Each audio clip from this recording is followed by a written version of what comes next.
right, everyone. I think I'll start the introduction now and welcome everybody to our Into the Den business planning competition. This is a business planning writing competition for high school students. And now Thunder Bay Ventures, we've been running this for a number of years, almost 8 years. And we did a couple of years of pilots prior to this. Not exactly this contest, but we've done it. And one of the things that we want to do with our contest is to introduce the idea of entrepreneurship into the high schools.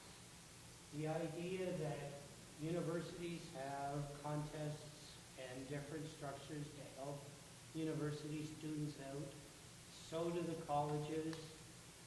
And we felt that over time, if we could introduce the idea of entrepreneurship to students, and as they go through their youngish careers, they can then look to themselves to create a job. And so that's really our goal here, is to introduce the idea of entrepreneurship. And the early days, we tried to model this on the Dragon's Den type competition on TV with a panel of judges who we have here, and I'll introduce in a moment. And that we would award prizes, and we think that cash prizes interests high school students more than anything else, so we offer them cash prizes. And so we want this to be an encouraging competition, so there's encouragement for students all along by their teachers and by the resources we have available. We want them to use it as a learning tool to further broaden their educations. And we have a whole process for registration, application submission, then the business plan preparation before the semifinals. Now, our guests today, our finalists today, were a group of 10 semifinalists a few weeks ago, and we're down to 6 finalists today. And they'll be judged by the group of judges that we have over on the left here. At the end, we have John Wynn, who is a longtime board member of Thunder Bay Ventures. John has actually had a loan from Thunder Bay Ventures and was one of our very first loan recipients. And he's sitting in today to help us out as a judge. Next to John is Tess Pahola. Tess currently is employed at the Entrepreneur Center in Thunder Bay and has a background in business education from the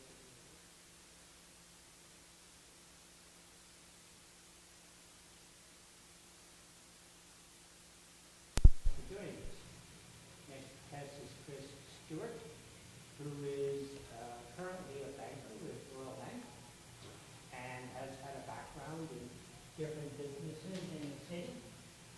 So we want to thank Chris for volunteering to do this and giving up some of his time to help with our student contests. Next to Chris is Maria Dufresne, who runs her own business, and she's someone that we've known for a while. And Maria Dufresne runs a legal support business, and I have the name of your business here somewhere, Maria. But could you tell me the name of your business? Sure. It's Phoenix Legal and Business Solutions. Phoenix Legal and Business Solutions. And Maria is the sole operator of that business and is the true entrepreneur on the judging panel, as well as John at the other end. And myself, I'm Royden Potvin. I manage Thunder Bay Ventures and have been for a number of years. So today, I'll be talking about the contest between different contestants, but I do want to introduce the finalists here right now. And our first finalist is here, Benjamin. Welcome, Benjamin. Benjamin Bryson. He's with Sir Winston Churchill High School. He's a grade 12 student, and he's likely moving on to higher education in the very near future, like this year. And he plans to attend a program in business at a university. And I think we will move on now and have Benjamin start his presentation. So go ahead, Benjamin. First, I'd like to offer each of the judges a business plan.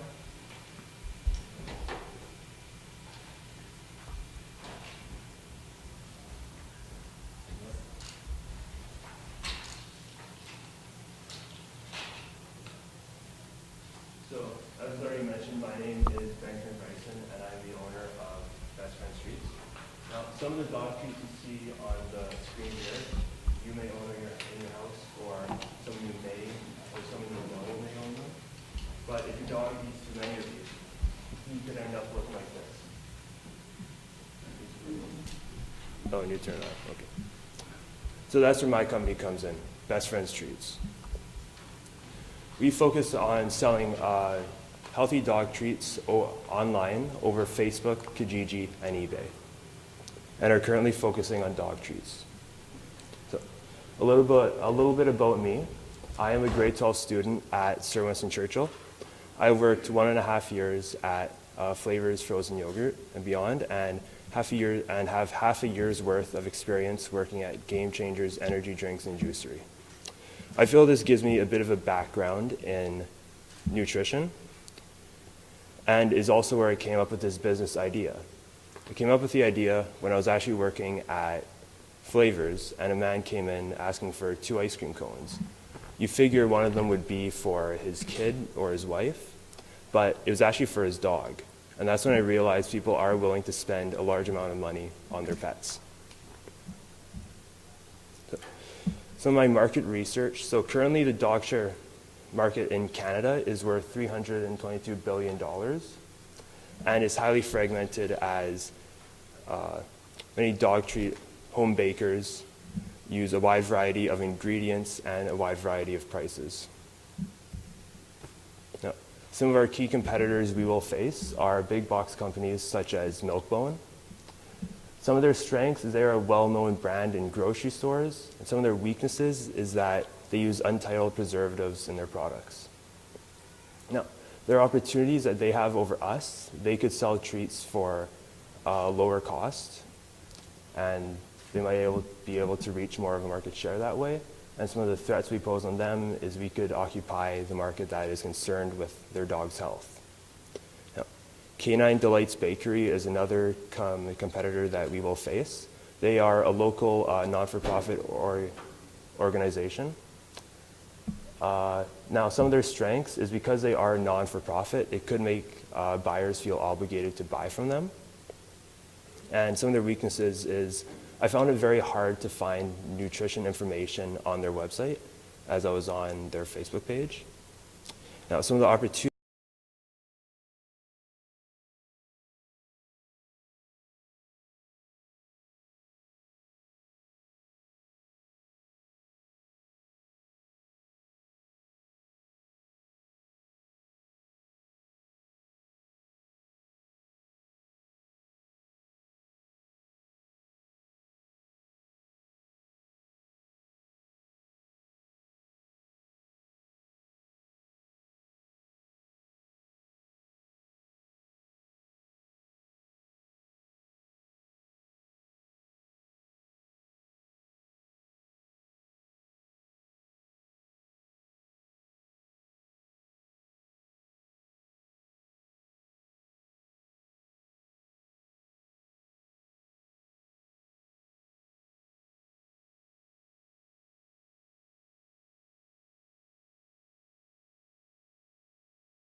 and hiring staff.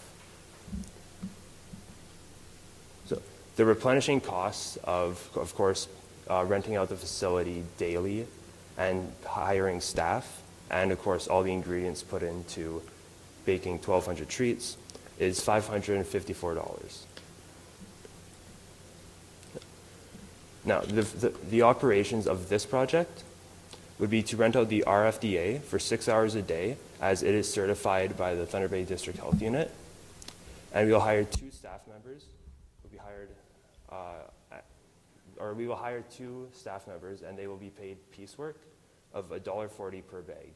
I feel that this helps me achieve my goal of baking 50 batches each day, or each baker making 600 treats, because they need to bake to get paid. And there is a sales projection of this project. As you can see, the graph is in days, not months, and it would only take us 4 days to break even.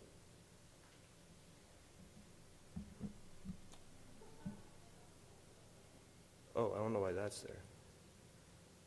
All right, well, anyways, that's my business, and I look forward to your comments. Okay, thank you, Benjamin.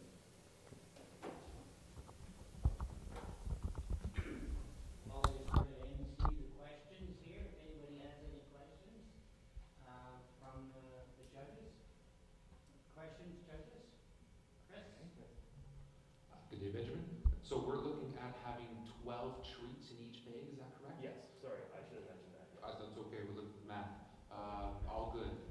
My question for you is, what would be the size of the treats? Size of the treats? Now, that's actually a good question, and I actually brought a sample of treats here for that.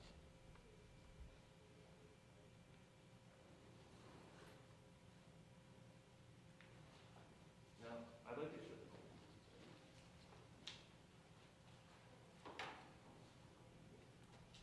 So now, you bake lots of different treats, as many dogs, such as maybe like a husky, would want a bigger treat, and a Shih Tzu would want a smaller treat. Feel free to pull these. They are the treats we bake, of course, in different sizes, and they are baked so there is no moisture in them. This means that they're shelf stable, so you can leave them in a jar and they won't mold.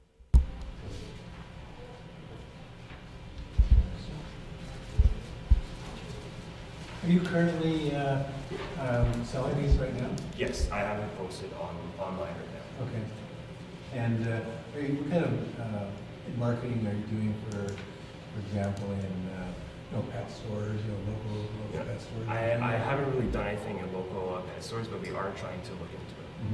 Because I think that would be a real opportunity for you to, because some of them are local stores, and I'd sure love to see something a symbiotic relationship with a local entrepreneur there as well. So I would definitely suggest looking into that as well. Thank you. Oh, and would you? Stop question.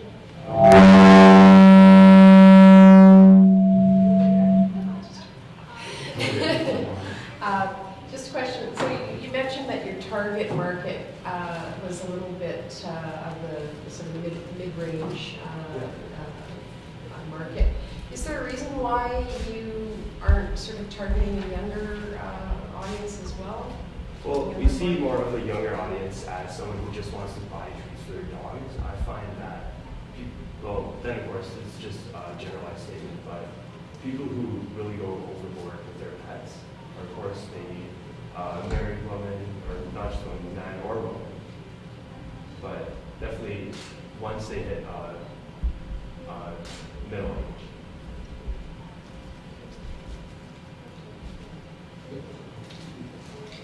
Benjamin, you mentioned that with an expansion, you might be looking at moving to the RTA because it's a certified health and safety workplace. Have you looked into whether or not your kitchen that you're operating out of needs to meet certain health codes because you're selling a food product?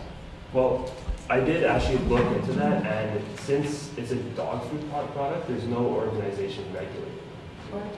So until I need to hire staff, that's when I need to worry about workplace safety stuff. Okay. And that's when I'll rent out the RV. One more question. Where do you get your ingredients from for the treats? Well, the ingredients, some of them I bought at Walmart, and some of them, of course, I already had in my house, such as flour, but most of it is bought at Walmart. If I do expand, I would probably buy them at bulk farm, as I would imagine they would be cheaper.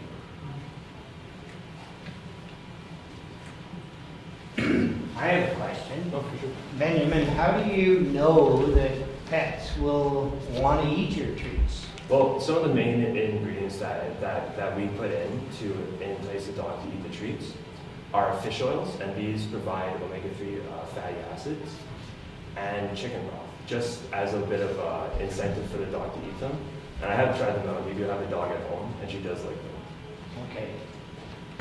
I do notice on dog treats, when I had a dog, that, they would advertise beef or tuna Yeah. flavor or those kinds of Sure. commercial things, and hence my question. So, Okay, okay. that's a very good point. Yeah, yeah. Anything else from the rest of the judges? Okay. One more question. Okay. You showed us the different sizes of the dog treats. Yes. Are you doing 12 per bag for each size? Well, that's actually another good question, and I forgot to bring it up. The smaller treats I'm selling in bags of 16, as otherwise it would just make more sense to buy the larger dog treats, break them and give them to a smaller dog. Okay. I had no idea it was a $322 billion business. Yes, it is very It's huge. And I just want to flex that. Okay, thank you very much.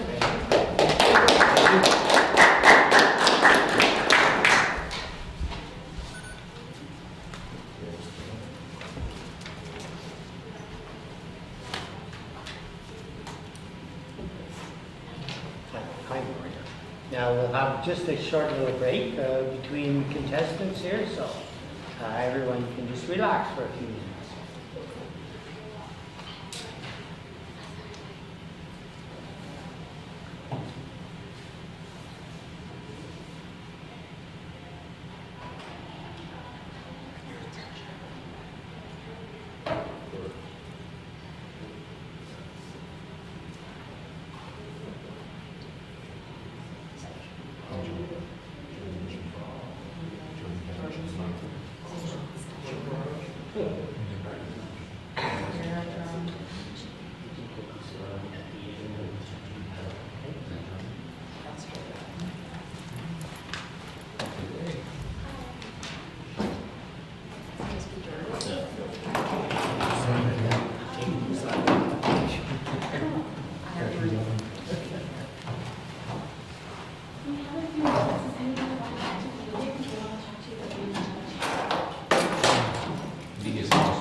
No, I'm kidding, sorry.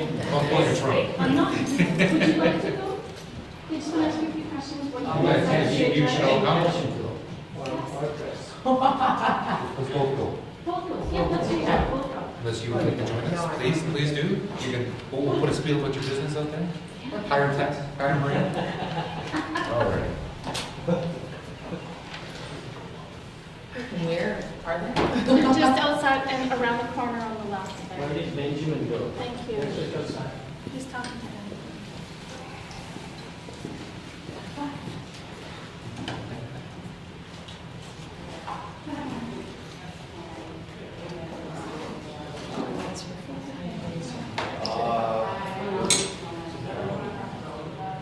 So you're just trying to hedge funds, I've got, four businesses now, so there's some real estate. My wife has a laundry shop, and so she sort of, financial, How are you? some of the financial.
Okay, judges, if you're ready, our next contestant is here.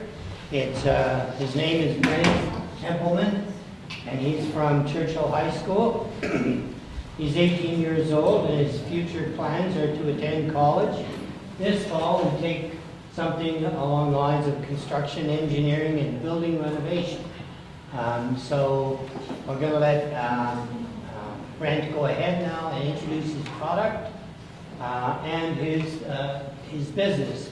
His product and business name is Bug Off. So there you go. Brent, go ahead. Okay, so I'll just push the button. There we go. Okay, yep. I'll go with the first slide. So my product is, Bug Off. Hold on. Just push arrows if I push. Okay, so a little bit about me. I was a grade 12 student, Churchill High School, 18 years old, and I grew up and I live on a dairy farm, so I know what it is to work with large farm animals and deal with their issues and problems. So, my executive summary. Basically, Bug Off is a very simple, effective tool that helps keep your large farm animals happier and healthier for a longer time. And mange is a very serious disease in the farm, especially at my farm right now. We're getting hit pretty hard with this disease called mange. It needs to be treated effectively and immediately once it is spotted, for it is very serious and it could spread out through the whole herd, and cows or large farm animals, for instance, could be severely ill for a tremendous long time. And Bug Off is a tool that could save farmers quite a few minutes, not hours, but meaningful minutes that you could be putting towards other duties that need to be done. Okay, so Bug Off, is a business idea. Like I said, it helps cure mange and intestinal worms. It's a handy tool to fight off these diseases. Bug Off is a small component that is able to be attached to any set of animal clippers. At the bottom of these clippers, there will be a comb that will be able to attach to the top of the razor, and behind the comb there will be a tube connected to. There's a syringe behind the comb that will be able to suck in all the liquid treatment that will be needed to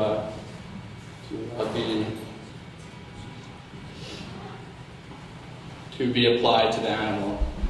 Here, I'll explain more of that later on into the presentation.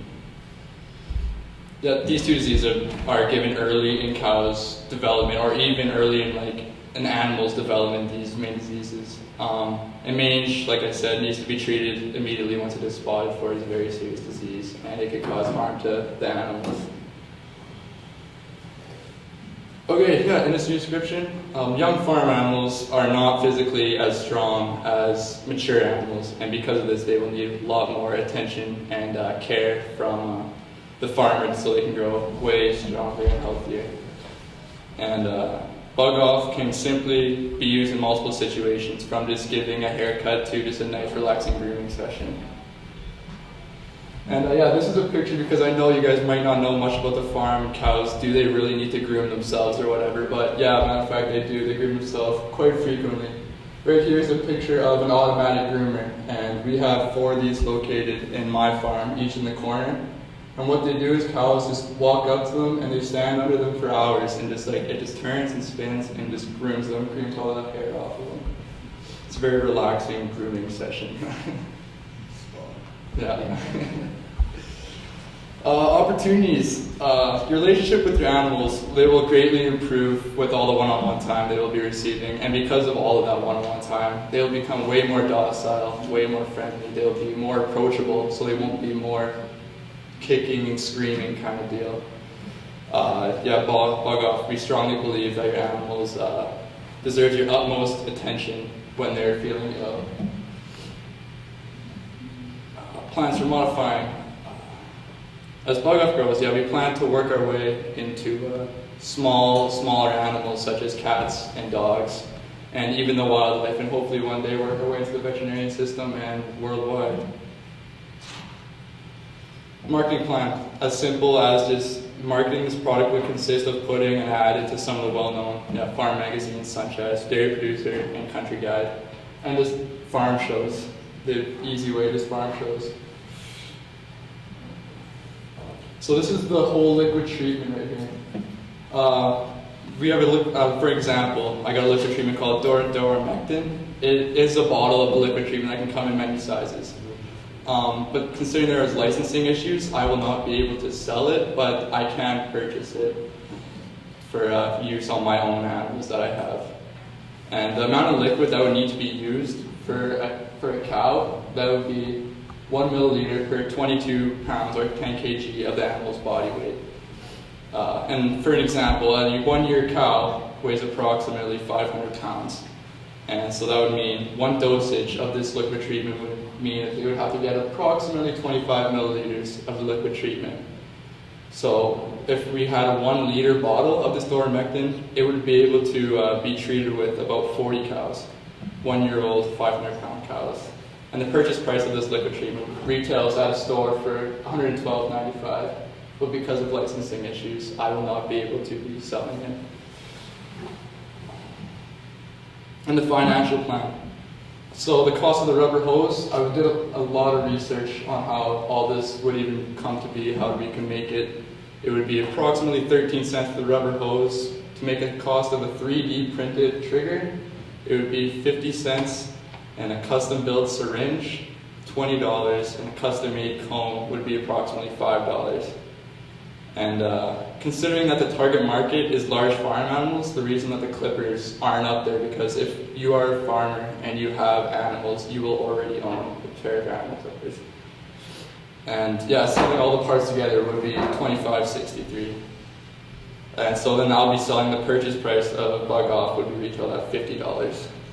So I'll be making a total profit of $24.37 per every sold product. And so now you're like, yeah, how does this actually work? So here I have a prototype I made with a buddy of mine who just graduated from Lakehead University. He took mechanical engineering, and he just got a job down in Toronto area for mechanical engineering. So this is what Bug Off would look like. I'm going to go to the next slide, and then I'll show you that slide. So here, this is essentially what Bug Off is. This, can I stand over here? Absolutely. Absolutely, okay. This little box right there, that is where all the liquid treatment will be held. And that yellow is the trigger that will be used. And right here, this is the comb that will be assembled. So as you pull the trigger, there is a retractable syringe in there. So while you pull it in, you put that long tube inside the bottle of your liquid treatment, and as you let go of the trigger, that gate will open, so it'll be able to suck up all of that liquid treatment into that chamber, which will close that exit door because of the suction. And also when that is filled up, those doors will close. And as soon as you pull the trigger, the pressure of the liquid treatment will close those entry doors and open those exit doors, which will be able to go through the tube, out of the comb, and out of the comb on the bristles. So now I'll go back to the main picture. Oop. Oh, sorry, guys. Yeah. So here's the main picture again. Sorry, guys.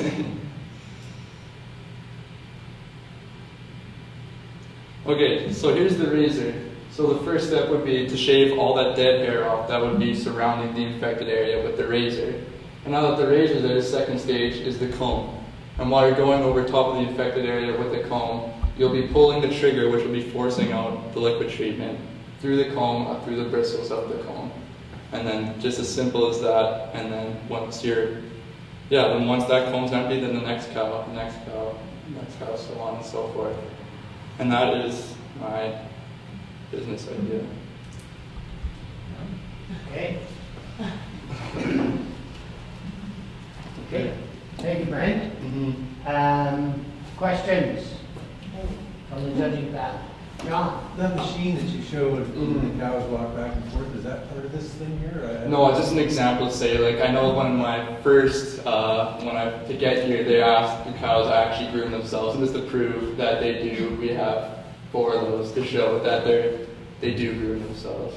Because they thought it's weird that cows actually need to be groomed. So what is, Is mange, is it an insect borne or? No, mange is a skin disease, and it is easily spread. It's like ringworm, if you guys have heard of ringworm. It's very similar to that. It's a type, yeah, mange is a type of ringworm, actually, yeah. So is there a scab on the? It's like, yeah, it's like a huge scab that is all over that go all over the back, all over the head of the animal, and it can spread. So what you're doing is you're using this comb to go over that area? So like grade, like slowly and gently graze over top of it and squirt treatment on top. And the razors just cut off all that dead hair the excess hair that is around. Just to clean it off. So what's, Sorry, Bob. the medication is called Doramectin. Doramectin. Yeah, and there's ivermectin. That's another That's one. a trademark name for it. But how is it administered at present? What's that? How is Doramectin administered? Like how do you give it to a cow? Oh, you could inject it, or you could just like pour it on top of them and squirt over their back or their infected area. So right now, like if you have a cow and you don't have this device because you haven't made one yet, when you go to administer that medication to the cow, or you have to spray it on it. Yeah, see what we got right now is just a spray device. That's all we have. It's like a little gun, you could say. It's like a gun, and then you pull the trigger, and it's like sprays it all over it instead of getting it nice and close and personal, you could say. So this saves medication then, so you use less medication because you're putting it just where you need to put it? No, it saves the same amount of medication because cows will need the exact same medication, but I think it would be a lot more effective if it is way closer and right on top of the infected area. Yeah. Oh, sorry, go. You haven't really addressed issues about competition. Are there any other competitors like this? devices, I haven't heard or seen of any devices that would be quite similar to this, so I honestly couldn't tell you. Yeah. So they buy the liquid treatment, right? And Yeah. you just apply them with Mm-hmm. the device? With the device, yeah. That's what I'm basically selling, yeah. This, if I could go back, essentially what I would be selling is that right there. It's an attachable thing that can wrap around your clippers. So in order for your project, your business line to work, you need to add it to an existing comb which farmers would already have on An their existing clippers, yes. Correct. Yeah. Would you be the person who would assemble this on each farm? I could, but it's easily assembled. Like the comb just simply snaps around, and yeah, it just simply snaps around the clippers, and it's easily assembled. And how many of these do you anticipate each farm to have? Just one. One is all that's necessary, unless there is a plenty amount of cows that you have, and then yeah, two. As much as we feel necessary, right? Depends on how big the farm really is. So.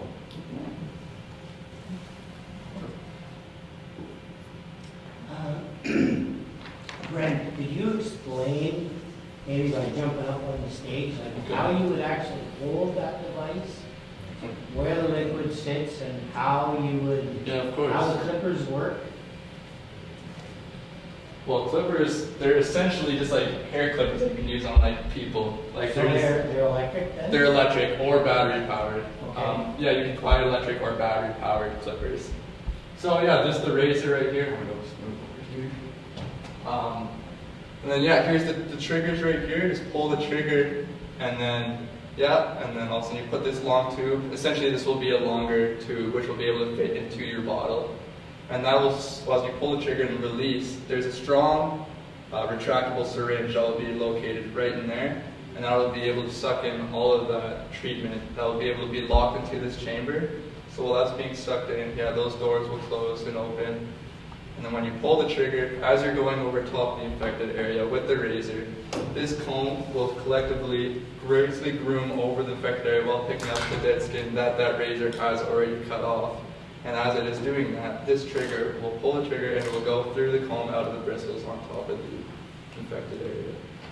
Is the bottle just held, like is he hold it or? No, the bottle will have to be placed on the ground. So it'd be like hold the razor and then kind of pull the trigger on top, or you can hold it in a hand and then it'll suck it in and then.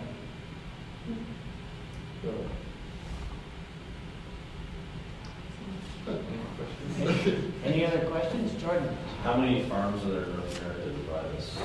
That buy this, every farm that I've known has, not this of course, but that bottle, has the bottle of Dormectin and the gun I was explaining that we have on my farm, that gun that you use to spray it on the back or the infected area. You know the number of farms there are? Number of farms? No. I know number of farms in Thunder Bay. I think there's about 17. I don't know north of 22. There's a 22? 22. What's type of farm? Any farm or was it large animals? One is large animals. My target market is large animals, so. Okay, thanks, Farm. Yes. Okay, thank you.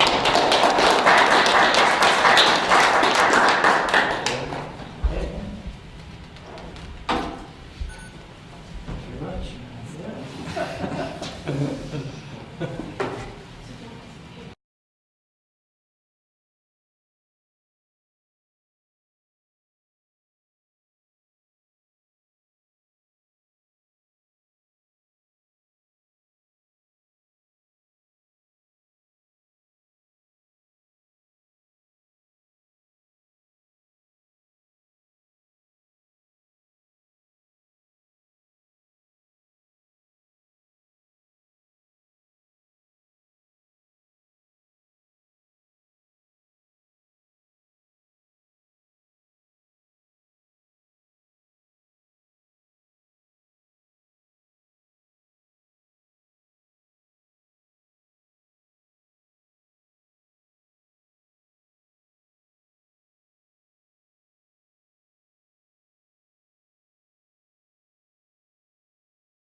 Yeah, I forgot that for the first time. I have one question. Does anybody own a gray truck that's parked behind? It'll have to be moved because it's not a regular parking spot. You can move it later.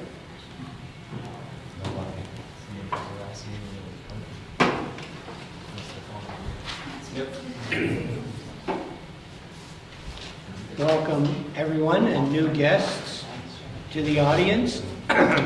We'll now continue with our third contestant, Michael Quakish of Greybirds Ice Castle. And it's not Michael, it's Miguel, right? And I'm happy to have Miguel here today. Miguel is from Round Lake from Weagamal First Nation. He attends Dennis Cromarty High School here in Thunder Bay. He's in grade 11 here, and he's interested in culinary arts program and/or in heavy machine operator and/or chemistry. So that's a wide variety of interests you have, Miguel. And today he's going to talk about his business plan. So over to you, Miguel. Thank you. Wachi Miguel Nisham Cas Round Lake Niduji. Hi, my name is Miguel Kikwish, and I am from Round Lake First Nations. I am grade 11 in Dennis Franklin Cromarty. This is my venture idea. It's Greybird's Ice Cream Parlor. I changed the name here and there. I chose Greybird's because it represents my last name, Kikwish. Kikwish is Whiskey Jack in English, and Whiskey Jack is a Greybird. Anyways, this is my venture idea that I'm planning to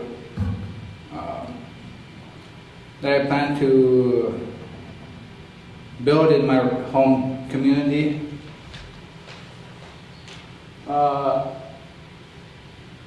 My mission is to have a great way for customers to get to know each other more with each other. Reason why my mission statement is to give the great customers a great variety of ice cream to enjoy together at an affordable price. My slogan for my business plan is "Come chill like a Greybird." I saw a couple pictures of Greybirds chilling together on branches, and the reason why I chose that logo, as you can see, a fat bird eating free ice cream. I was like, might as well.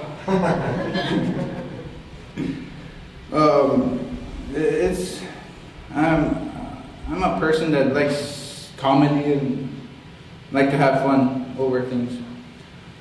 My venture will offer products such as ice cream sundaes, ice cream cones, with 4 great ice cream varieties that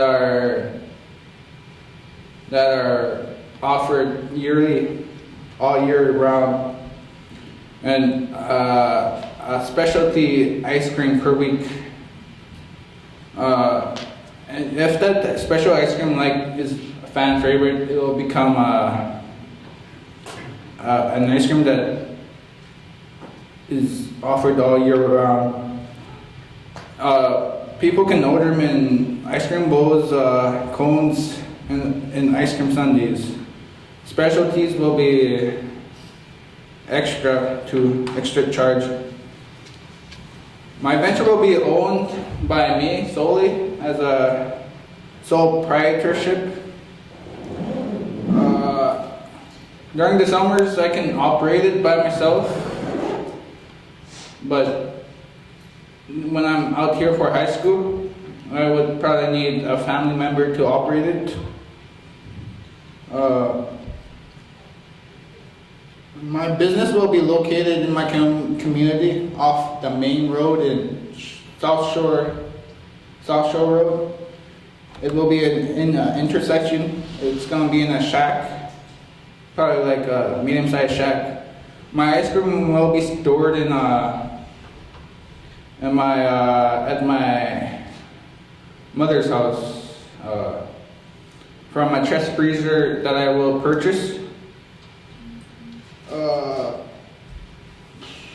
My strengths for myself would be I could talk for myself, self-advocation, being motivated and always having a positive mood. My weakness overall is my speaking efforts and my grammar. My opportunities for my business will be the hot summers, the festivals during the all year, such as Canada Day, Halloween, Cioli blues and Dryden Fair blues. And also March Break blues. There are no ice cream shops or dessert shops in my community. It'll be the first dessert shop for my community and also a place to chill out for youth and others. My threats would be the cold rainy days in the summer and the winter, which will slow down my business. My resources, you can see my resources and my resources on this, and my inventory. I can keep track through accounting books. I'm sorry, I'm stuck.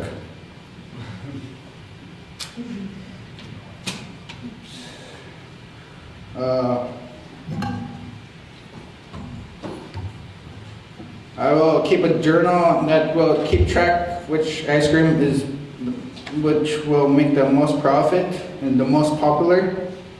And I will also make a market research.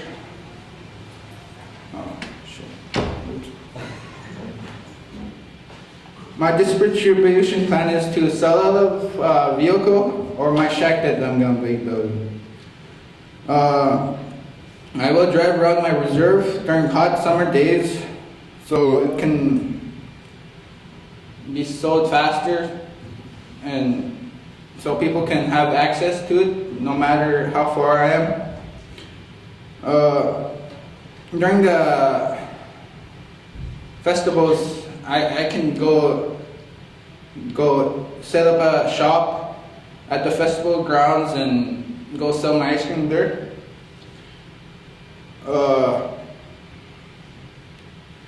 I will order my products from two suppliers, the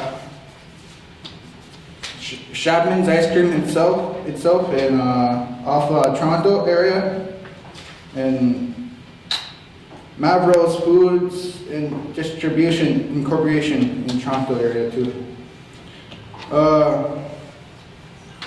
Then I have researched my product will be selling ice cream, either in cones or bowls, at a reasonable price. My customers can have access to my business by messaging me on Facebook or knocking on the window or come run on the side of the road when I'm driving around. The common price for my ice cream cones would be around $4.75, or ice cream bowls would be $3.50, and my ice cream sundaes will be $9.50. My reasons for these prices are there is no competition in my reserve, except for the sundaes. The sundaes, they have a competition at the local restaurant, and they would be selling it for $12. I can promote my business on the advertisement of Wagamama Lake Facebook page, where all the community members are on. I can advertise it to show if my store is open, to show if there is promotions, to show if I am driving around with the ice cream truck or the weekly special ice cream flavor. And I can also promote my business by using sales. All year long, my ice cream that's offered year round will be vanilla, chocolate, cookie dough, and mint chocolate chip ice cream. My specialty flavors ice cream flavors that will be rotated on a regular basis or possibly become a regular. Possibly become a regular flavor based on customer feedback and sales figures. The Akwan Canoe. It's a special flavor because it's vanilla ice cream with a hint of maple, chocolate, ripple, and chocolate maple canoes. It's also the best rated flavor on Mavros. This is my personal favorite, Heavenly Hash, and also Death by Chocolate. And customers will like these products, specialty flavors, because you can't get them around in the Reserve or in Silicate. People would want to have ice creams during paydays, hot summer days, or simply a snack during the cold winter days. My target market for my Reserve would be everyone, all ages, and for all cultures. I'm also aiming for all income levels, so everyone can afford to buy my product. My competition would be the local stores for their junk food and ice cream. And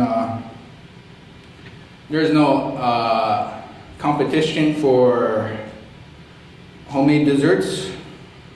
I mean, not homemade desserts, but desserts. Customers will want to buy from me because I am a local community kid, and also I will be helping the northern communities sports teams by donating money to them for their tournaments. And I will also have a special flavor each week at a reasonable price. I ran this business just through Ice Cream Sundays last summer. I got $50 loan or grant from my mother, and I made $45 profit just by making probably like 8 ice cream sundaes, and I made 46% profit from doing that. I learned from my market research that people like ice cream on hot summer days or hot summer nights. And people would buy them as high as $12 in my Reserve.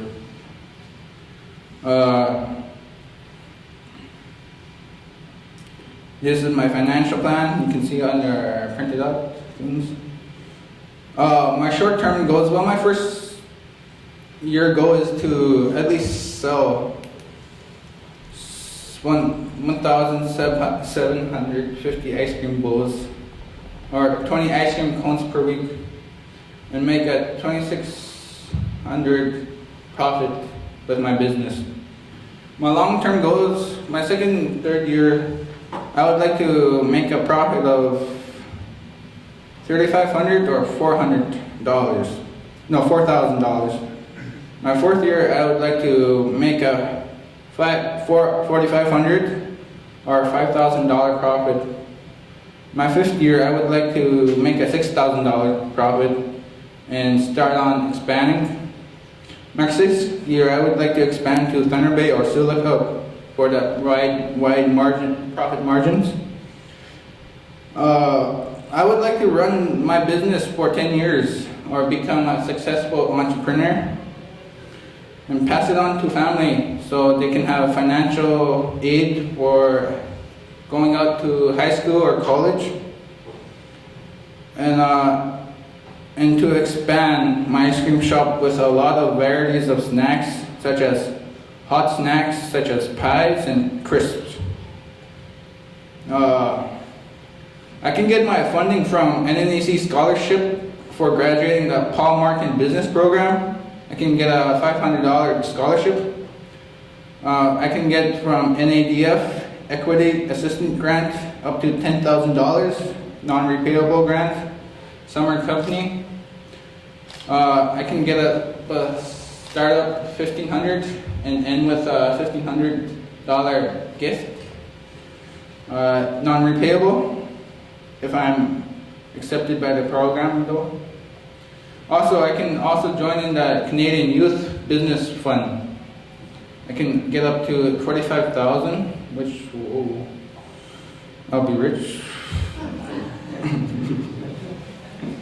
I can get, if I'm low on equity, I can ask the Wagamama Lake Band for a loan, and with a 20% interest though.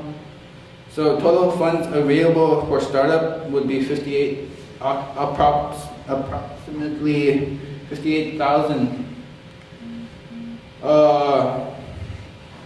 For my startup, I would need to buy a chest freezer, ice cream scoops, sugar ice cream cones, and cake ice cream cones from an online supplier called Restaurant. White foam food bowls for my ice cream bowls from Restaurant too, and also plastic teaspoons. I can get my Chapman's ice cream from Chapman's, and also get Aquadon from Averages. Mavros, and also I can get the syrup and the add-ons for the sundaes on Restaurant 2 or Chapman's. My approximately startup cost total would be $525. Monthly would be fixed cost would be $185. My net income would be $4,000. My predicted net income is $4,000 the first year. Predicted cash flow would be $2,000. Potential risk and challenges: cold weather. Have a promotion for hot snacks with ice cream, such as apple crisp with vanilla ice cream or apple pie with vanilla ice cream. Supply chain. If my supply chain is disrupted, which is common for businesses in northern communities, I can order large stockpiles of supplies and ice cream flavors. I can also partner with the local northern store to bring in my supplies with the regular shipments. Slow business. I'll overcome this challenge by decrease price by little, and make new products for the ice cream, such as smoothies, milkshakes, or ice cream cakes. My product requires refrigeration, and I'll overcome this by purchasing that chest freezer, and its depreciation has been calculated into startup costs and monthly expenses. Freezer will be regularly inspected and maintained. Profits, and also my profits can be used to buy additional freezers, just in case if one breaks down or I need more. My suppliers and distribution. My suppliers will be Mavros Foods and Distribution Incorporation, based off Toronto. It supplies ice cream flavors, syrups, containers, straws, spoons, toppings, cones, and other frozen desserts. In addition, ice cream flavors. This supplier also provides all the necessary utensils and accessories. I can get and Chapman's, based off Markdale, Ontario. It supplies ice cream, frozen yogurt, sheepbird tubs, 11.4 liters, and other frozen desserts are available to order on their catalog. Offers premium ice cream flavors like cherry cheesecake and birthday cake. Ooh. Both suppliers are able to ship to northern communities via Grand Transport and then flight from Thunder Bay or Sulico. Orders can be made directly with both communities using their product catalogs. my philanthropy or corporate responsibility plan. My business will be helping my community and other communities to start up their youth programs and have funds for their for proper sports equipment, so First Nations youth can have the same opportunities as anybody else. We'll be funding this by donating 25 cents from each product sold to purchase equipment for the youth, and also help them strive in high school for them to strive in their lives. My code of conduct: everyone who enters my shop will have a chance to walk out of there with something, even if they don't have enough money. They can trade work time for a small ice cream cone, or they can go spend time with an elder. They can trade work time with the community by doing community hours and doing enough things for the elders, or they can spend time with the elder, such as hunt, cut goose, or do other cultural things.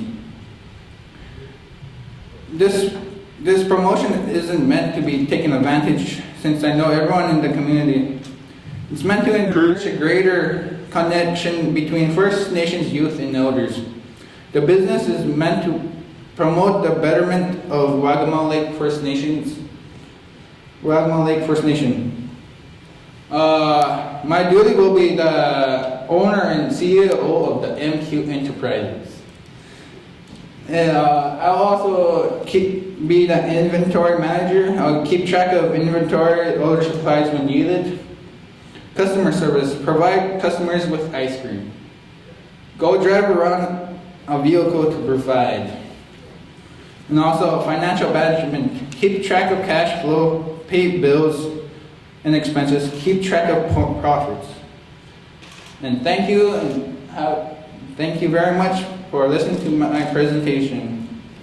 And as you can see, Cesar on the left. I was taking a selfie with Albert Einstein, and I was getting blessed with entrepreneurship knowledge. Steve Jobs.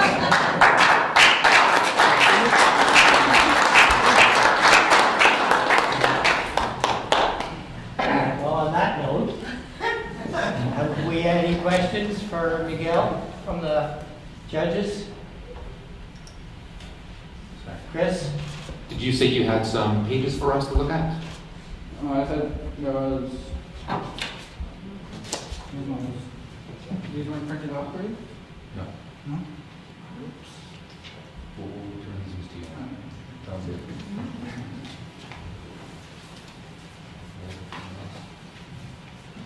Next, Maria? Miguel, what a great presentation. I just wanted to ask you, do you have any idea how long it will take you to go through the initial resources that you purchase? Like, what would a 4-liter tub of ice cream, how many bowls or cones would you have to sell in order to break even? In order to break even, I would probably need to sell 5 ice cream sundaes and probably 8 ice cream cones. Next, Tess? Miguel, have you looked into the shipping costs for getting your product to your shop?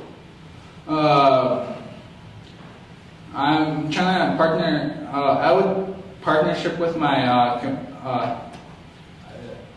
That's the shipping cost for North Star Air would approximately cost $3 to $5 for a pound, or 2 pounds. Yeah, like approximately $3 to $5 to a pound, and so it would probably cost an extra 25% of startup costs. Lloyd? Hi, Miguel. Hi. Lloyd Wabavong, Digital Cash. You're talking about doing a year-round business here, but to start off, why didn't you just consider it a summer business?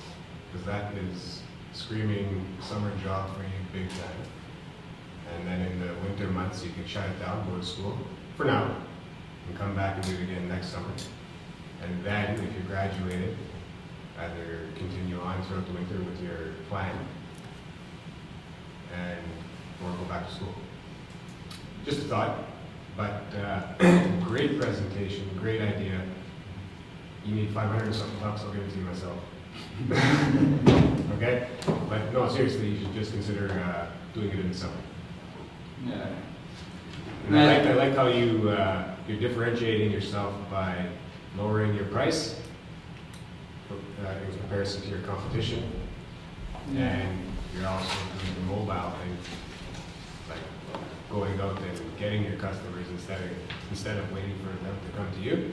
So I like that. Again, how many people live up in your community? There's approximately over 800 in 2012. So there should be about 1,000 or 1,200. You also mentioned as you're going around serving ice cream to all the customers, you'll be driving in a vehicle. How would you keep the ice cream? How would you keep your product cold and frozen while you're driving around? I have coolers back home ready to use. And also I have a refrigerator back home. Oh, I'll have to purchase a chest freezer. And also the coolers will be filled cold enough, or with ice and whatnot, just to keep it cold. So that ice would be something we'll have to factor into your overall costs. We can't purchase ice in my reserve, so I would probably have to make it myself. Yeah, I imagine the first station's not that big, so it's not going to take too long to run down the street, get the order, run back, fill it, and take it back without melting. So maybe you won't need ice order for you. I wouldn't need that because I tried it last year and I still got to serve my sundaes fresh and cold and still good to eat instead of all melty. Yes. So last summer when you were doing this, where did you sell the product from? How did you market it to everybody to get customers? Last year when I ran this business, I went on Facebook. No, I went to the store and bought my products. And then after that, I went on Facebook and promoted my business by making a product fast, looking beautiful and nice and yummy. Made it go on the advertisement page and told them the business and what I'll be offering. And it said it will be $12.50, and I promoted it, and then people started buying or commenting on the picture or messaging me through Facebook. And I was operating in my dad's house. I would drive, and then if they wanted delivery, I would make a $2 fee, and also I would drive to their house and deliver it. And I got the ice cream sundaes ready. The night, no, not the night, but like the hour late before. I would get them ready, and I'd be waiting for a customer to message me or comment for it, and I made my money off that, and it helped me a lot. I don't know if that answered your question. Oh, perfect. That's perfect. You staged photos of your product, posted online, got people to comment, get excited about it, and then deliver and charge them $2? That sounds like a really good way to sell a product. So. Yes. Anything else? There's Okay. if you're trying to do mobile on demand, my wife owns a salon business, but she makes wholesale products. But there's all these made in Italy coolers where you put the ice cream in the tube that you buy, like the 20 pounds of ice cream, in a tube surrounded by ice that you put in your freezer at home, and then it will last for 8 or 10 hours. So it's just, they're really expensive. They're like $1,500, but if you put that in the back of your van, you can drive around and make everything in the back of the van. And then for regulations, you have to wash your hands when you're doing it, so you have to set up like a hand sanitizer or something. But it'd be really good to do, and you'd be able to do it out of the back of the van pretty easily. It'd be a little bit more expensive to start up, but it's probably so it's something you can ask me about later, and I'll give you contacts for everything, okay? Good job. Any more questions? Thank you for your time and have a good day.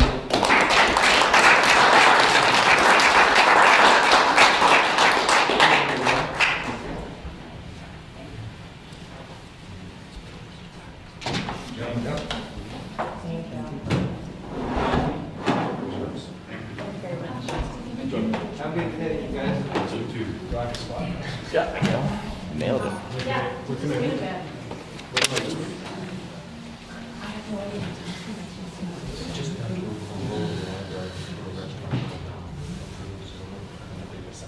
Okay.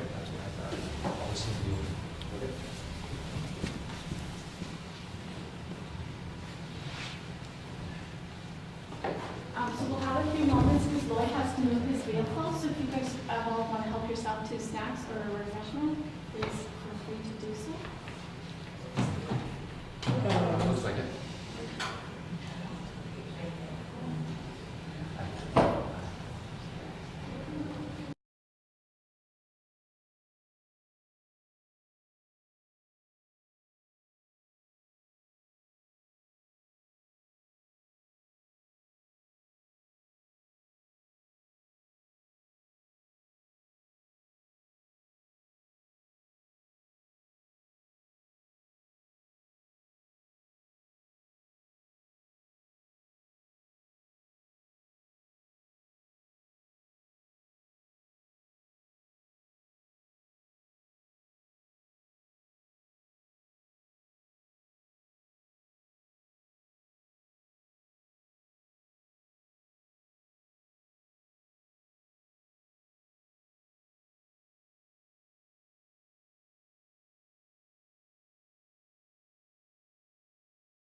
Okay, we have our next contestant here today, Landon at Lucan from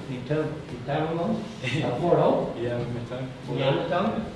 Yamatong First Nation in Northern Ontario. And his business is baby bundles, need baby soon. And he is a Winston Churchill High School student, grade 12. So take it away, Landon. All right, good afternoon. I said my name is Landon, and my business plan is need baby soon baby bundles.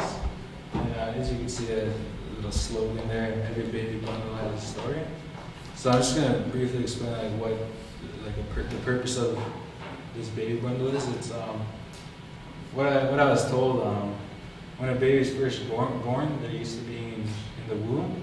So from an infant, what we do is we in my culture, we wrap our babies up tightly, and there's some loose sides so like their arms can't get loose, and it's real soothing for them. So yeah, the main idea of this is to help parents with when it comes down to soothing their baby or doing any of their day-to-day routines, to reintroduce important cultural methods and merge it with mainstream products or anything like that. And most of all, to carry infants or to be there with your babies and be hands-free.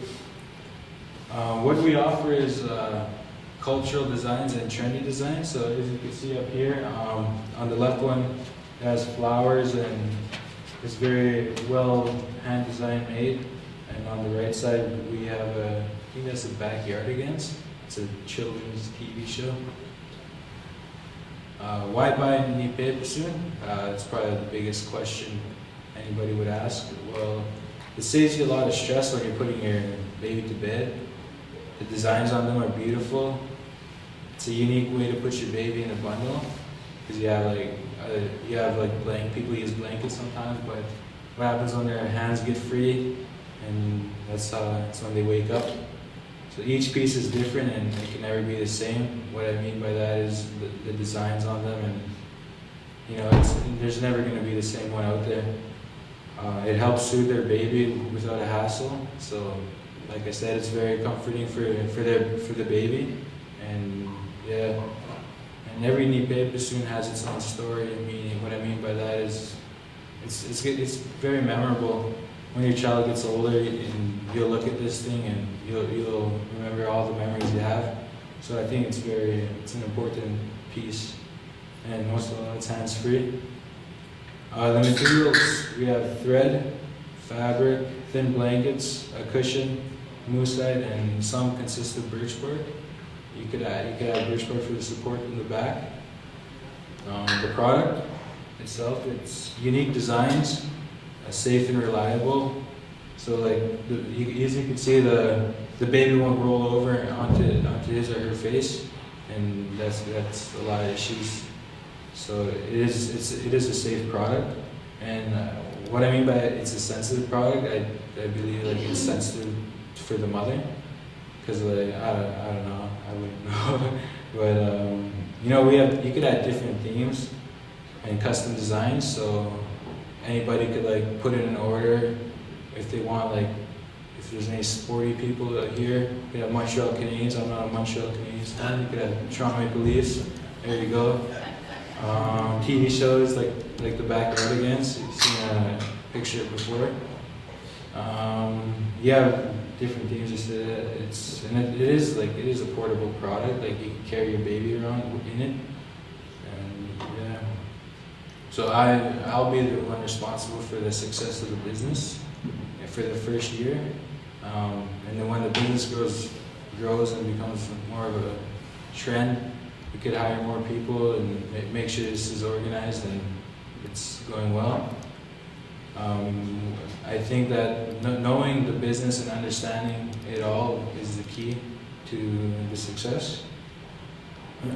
Our competition, I don't know how to pronounce these, but Baby Bjorn or something, I don't know. Moby Rap, Baby Catan, and Ergo Baby 360. You know, they're all competitors of my product.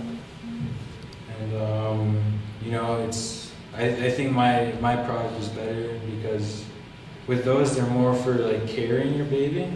I don't have pictures, but like they're like you strap your baby in and you just carry them.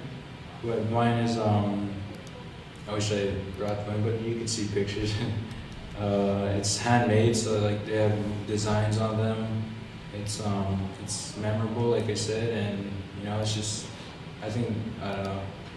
I think it's just a good product, and it's cultural. So we've had these for hundreds of years, and you know, people use them, and you can tell that it's very unique. So the market summary, I think the product will become a trend, and you know, people will want these, and it's gonna go mainstream. Like I said, this baby bundle, has been around for years, and I think that everybody will be interested in them. Competition will become a challenge, and there will be people out there who will think the same idea and want to go along with it. And I think this is a growing industry. There's babies being born every day, and you know, someone's going to think of an idea soon. Our target market is new parents, families who want their baby to be safe and comfortable, parents who enjoy spending time with their baby hands-free, and people who enjoy products from different cultures. And you know, it's all income levels. We'll get into the finance part later. So our promotion, there's a lot of ways to promote products and whatever through social media. You have business cards, samples. I should have brought a sample in.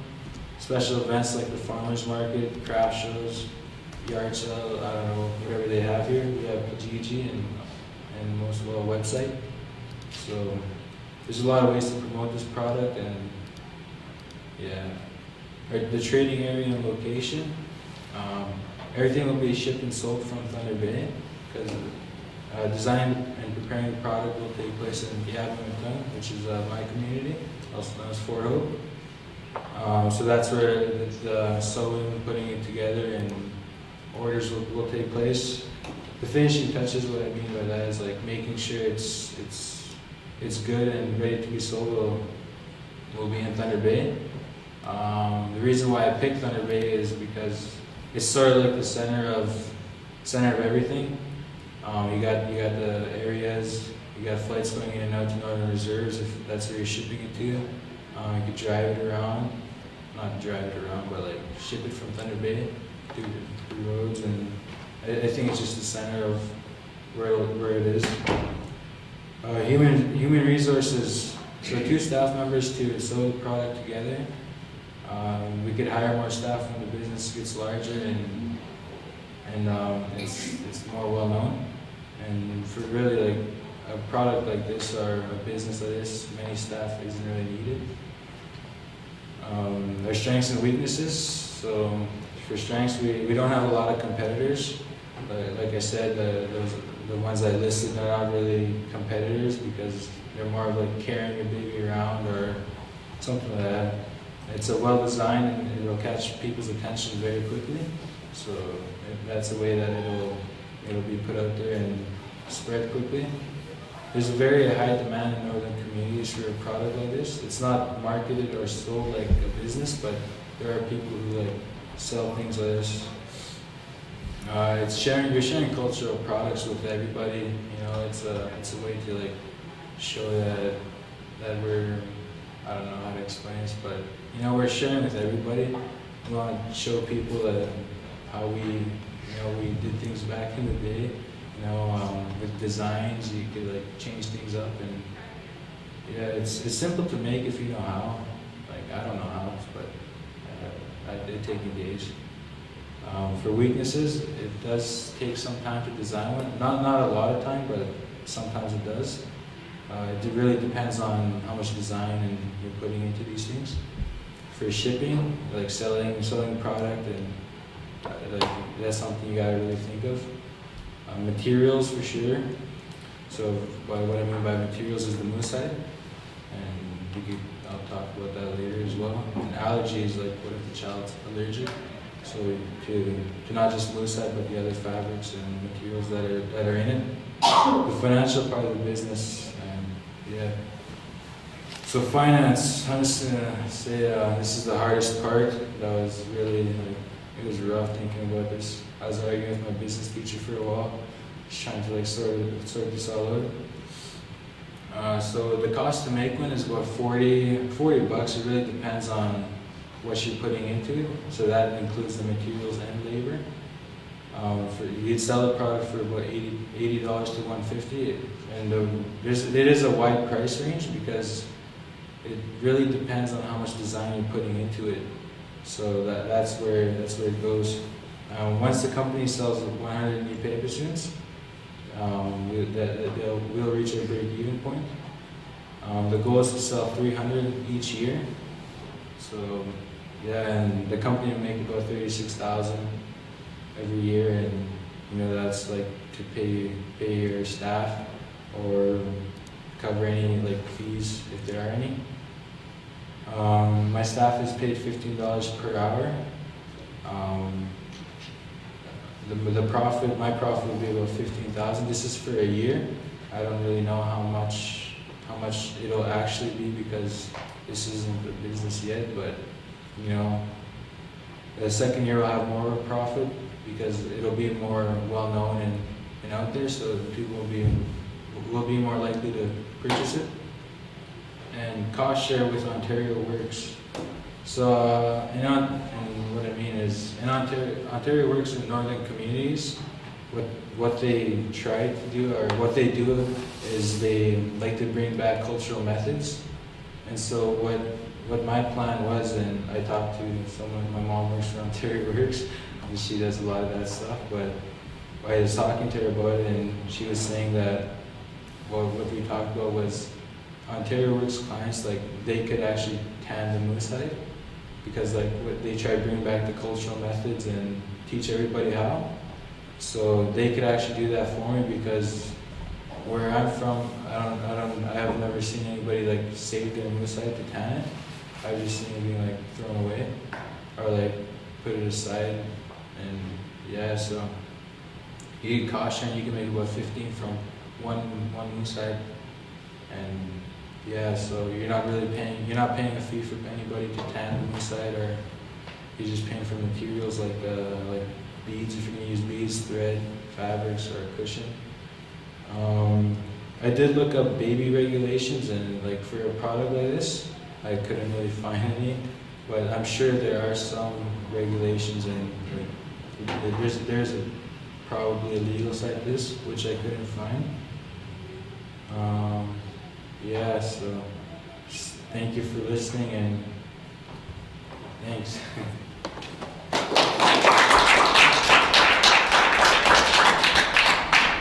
Thank you, Landon. Any questions, judges? Tess? Hi, Landon. Great presentation. Just curious how you came up with the name and if it means anything. Well, Nipepisun means baby bundle. Like everybody has their own translation and their own words for it, but my grandma and my mom told me that's how we spell it, so I don't really know. But there's a lot of, that's why I added baby bundle, so people understand what it actually is. So, yeah. Maria, go ahead. Thank you for a good presentation, Landon. Other than Ontario Works, do you have any other financial backing for the project, or? There will be like some, you'll have to like pay people to actually make them. So like 2 staff members and they make them. But there are like other First Nations organizations that help with businesses and startup costs. So I could look into stuff like that, and yeah, but there are other places, yeah. So thank you. Chris first and then Jordan. How long would it take someone to make one of these products? About 3-4 hours. Like it really is just sewing and just putting the pieces together. So it doesn't take that long, but you know, and you sell it for a good price, depending on how it looks. And, yeah. That's one thing, certainly keep in mind when you're doing any kind of financials, it takes, let's say, 3 hours, you're looking at about $45 just in labor costs. Yeah, for sure. And so the cost will go up a little bit as well. Yeah, for sure. Awesome. All right, thanks. Jordan. My wife just had a baby 3 weeks ago, so this is very, time. Oh, okay. I understand the issue. It's our third, but I understand the issue. But so this replaces the tri-fold method where you fold a blanket over, swallow the baby up, and then a third over, tuck it, it always falls out, and then they wake up and their arm goes out, they start screaming. Yeah, for sure. So there's actually, other than traditional people making these, there's no brand or person selling these like on Amazon or in the United States to fancy boutique, baby shops or anything. I haven't really seen anything like that. Like I did some research and I couldn't find anything. Because the other ones you're talking about are the ones where it's like a blanket that goes around you and swaddles the baby, but it's like a backpack or a front pack. Right? Yeah, for sure. Yeah, that's shocking. So there's a huge opportunity if you're trying to do this, to make these in your community, distribute them through somewhere like Thunder Bay or Grand Portage or something. Yeah. But it ends up becoming a marketing issue, right? So how do you get people to find out about it? How's your product? You show them that it's safe. It's their baby. They're worried about their baby, right? Yeah, for sure. So it's getting somebody comfortable with it, that it's not going to harm the child, it's safe for them. Yeah. And then to get the name out there of what you're doing. So, but there's a huge opportunity in a business like this. Yeah, there is. Kind of mind blowing. Well, I don't know how many babies there's expenditure, like annual expenditures on babies and stuff are through the roof. Like really large market. People are spending more and more money all the time. Strollers have become really, I know firsthand, a good stroller is like $1,000 now. They used to be $50 or $100, and people buy them like crazy. Yeah, for sure. And those backpacks you're talking about are all $100 to $200, really expensive. They are. Yeah. So I think the other side of marketing is if you go and do this, you don't have anything proprietary, so you don't have a trademark, or you can have a trademark on the name. Yeah. And your specific design, but the function of it, because it's so historical and relatively simple, it's hard to get kind of like to draw a fence or a moat around that, protect that, So then you end up, if this does really well, you end up with a lot of people that could compete against you on it. Yeah. So then it becomes your product. When somebody sees it, they recognize it. So they see it and they know that it's baby bundles. So there's one theme to how it looks and it's made. You can have like 5 or 10 different models, what they look like, that they could pick the one that, like the color or whatever that they like. But it's really important that a consumer, when they see it or they tell their friend, it's easy to find it online. It's easy to associate it to your brand. And then your branding and your marketing becomes really important. Yeah, for sure. But I give you a lot of credit for a good presentation, and then this idea's got a tremendous amount of runway compared to your presentation is very good. Yeah. But compared to what your presentation's looking at, the upside's like not $36,000 a year, it's like $36 million a year or something. Just throwing, for sure. Good job. Thank you. Okay, Lloyd. Hi, Landon. Hi. Great presentation. Thank you. Just wanted to note, just touching on what he's talking about too, this is a genuine article. Okay? Yeah. This is handmade, it's genuine. You can develop some kind of, you see the mud stuff nowadays, it's a little tag. Yeah. It's like a genuine article or something. Yeah. That could be what differentiates you. from the rest of the competition. Okay. Genuine, traditional article. Yeah. Okay? It's not no manufactured, whatever they have. Yeah. Handmade by an elder even. Mhm. You can even have the elder's name in the picture. Yeah, for Which sure. adds value, Yeah. because they can see the person, right? You know, you get stuff, you buy stuff nowadays, genuine, gives you Yeah. all the papers and everything. Yeah. You can do the same thing. Yeah. Here's Okay. their resume, here's their picture, here's the certificate. Yeah. You know, it's genuine. Yeah. It's not a Okay. manufactured product. Yeah. So that's very positive strength for your product, I would All say. right. Thank you. The idea you had about going from Port Hope to Thunder Bay, you want to reconsider that, because why pay the shipping costs just to do that? Do it all in one place. Yeah. You avoid that cost. Alrighty. Unless you have to, Yeah. and there's a real reason to do that. Yeah. And otherwise, yeah, just stay away from it. Alright, sounds good. Yeah, the only reason why I actually wanted to do Thunder Bay, I didn't mention this, but like the internet, it's a lot easier to market a product with fast internet because you could get a lot done with it. You know? Well, just because of the internet speed. Yeah. for Well, you sure. can set that all up here. But Yeah, for sure. Yeah, so.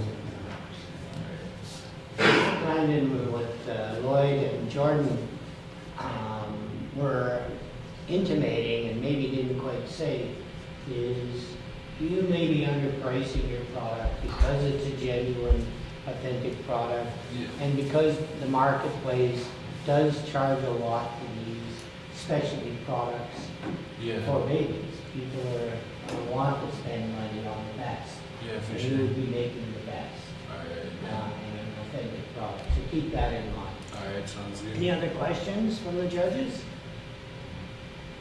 Okay, thank you very much. Thank you.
We have Sierra Boire from Churchill High School, and her business is Rose River Succulents. Sierra. All right, guys, nice to meet you. My name is Sierra, and my business is Rose River Succulents. So there you go. So information about me. My name is Sierra Boire. I'm 16 years old, and I attend grade 11 at Churchill High School. My business name is named after the rosettes of a succulent, which bring life and growth to the plant, and they're just the little leaves. And so, first, before we get started, I'd like to thank my business teachers, Mr. Lennick and Miss Mann at Somerson Churchill, because they're part of the reason why I'm here today, and why it's possible for me in the first place to be here. So, thank you for giving me this opportunity. So, my purpose. My business involves local growing and cultivating of succulent plants without the use of the GMOs or the harsh pesticides and fertilizers that can be found in plants everywhere now. And so these can release toxins into the environment around us, and it's just not very safe. So my purpose is that I believe pollinators in this terrible, filthy planet that we have right now, it's just covered in just chemicals, pesticides, GMOs, all the stuff that just kills our pollinator population. And so bees account for 90% of the crops that we eat and take into our bodies to sustain us for food. So they're very important. And I think that right now, they are the closest and best thing we have to restoring our planet. And I've decided to include a package of pollinator-friendly seeds with every purchase, and it's as simple as just opening a package and sprinkling it on the ground. And so it's a way that you can purchase something for yourself and also help the environment while you're doing it. So along with the seeds, 5% of every purchase of a succulent plant that is over $10 will be donated to the preservation and conservation of bees to help reestablish and grow the pollination population. All right, so what is Rose River? So my business is local-based and local-oriented. Everything is grown by me and supplied by me and supported by our close businesses around here. So I support other businesses around me, not looking for competition really there. But so each plant will come in an artist original pot, which I make myself, or will be crafted with handmade materials or recycled materials or upcycled materials. So everything I get is not new. Everything you see here has all been passed down. It's very sustainable. And so I offer a range of custom centerpieces, like you can see right there with the log there. It's just easy materials like driftwood and just things that come naturally. So these centerpieces can be used for home decor and large events like parties or weddings. And all plants are grown in nutrient-rich soil, which is watered several times a week, and it's kept in perfect lighting to assure that nothing goes wrong with the plant, everything's healthy, everything's safe. So the price of my plants are significantly less than the local competitor price. A lot of the times you just walk into a greenhouse, you see a cool plant, right, and you're like, oh my goodness, this is an amazing plant, so cute. And you look at the price, go up $30. Not really worth it. So I would like to make plants that are not only helpful for me and sustainable at a price for me, but also my buyers, because the struggle is real. And so succulents are a very popular plant for every audience, and they're actually growing in population right now, because people are getting note that, okay, these plants are small, they're perfect for just tiny little places. They can lighten up a room, fill it with greenery, and just lighten up the place. So succulents are part of a cactus family, and they do not have thorns or poison, unlike some types of cacti do, so they're safe around pets and children. And my business, Rose River, is operated every day by tending to my plants, of course, and sales are year-round. So they start on the 1st of May and run until the end of September. Hours of operation will be established at a later date. So history. This idea stemmed from a passion for beekeeping and gardening. And ever since I was a child, I've always had connections with nature and planting. And some of my fondest memories as a child are out in the greenhouse with my family, just filling it with greens and lush reds and purples and everything in the greenhouse. And so my family has been growing and farming all their lives, and in turn I want to pass it on to people around me and spread info about what's happening. So my startup costs and materials. So Rose River has a generally low startup cost, in total valuing $423. So this is how it adds up. I'll need a cordless 20-volt DeWalt drill, which is approximately $150. I'll need a Mastercraft spade drill set, which is approximately $30. I'll need a cube of soil grow mix, which makes approximately 45 liters of soil, and that's approximately $30. I'll need 2 trays to start up. They contain 49 succulent plants, which are approximately $154 with shipping and tax included. I'll next need 3 bottles of GMO free root starter, which is approximately $3 per bottle, or 9 altogether. And I'll need about 20 upcycled toys, which can be purchased from local thrift shops, yard sales, or anywhere else that resells things. So that'll be $20 altogether, and I'll need about 20 handcrafted clay pots. So I did the total of the packaging and how much the clay would cost, and it worked up to about $21. So my next set is a paint and brush set. So I'll need to decorate my plants, obviously, and decorate my pots to make them snazzy. So I'll need the paint set, which is approximately $10. And a lot of the ingredients for painting, as I'm an avid artist, are already supplied to me at home. And as the driftwood that I need for my pieces are supplied at lakefront properties and places that come free to me. So in the second stage of my business, I plan to add a greenhouse to expand. So I'll need 72 by 4 planks, which are priced at about $3.75 each, and it adds up to $262.50 altogether.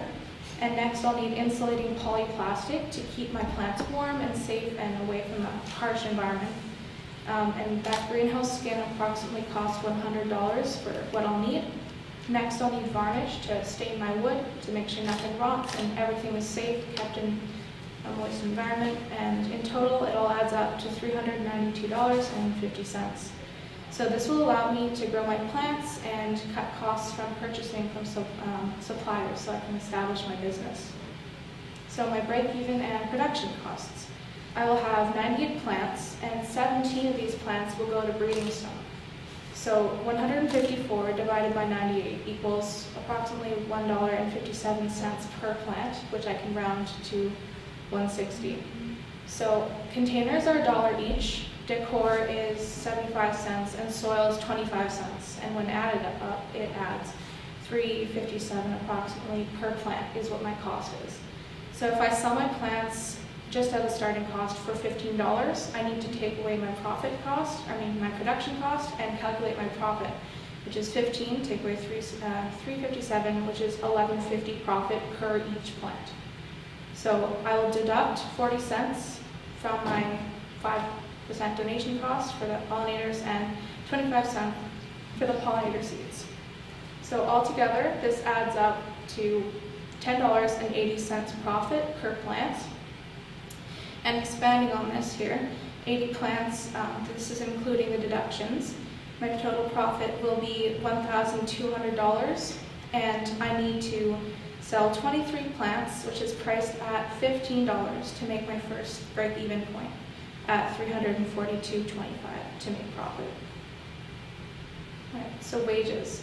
I intend to spend roughly 5 minutes preparing each pot, and when it comes to painting, crafting, potting, and planting, it can be tedious. Can be a little bit of fast work, and you need the pots to dry, of course.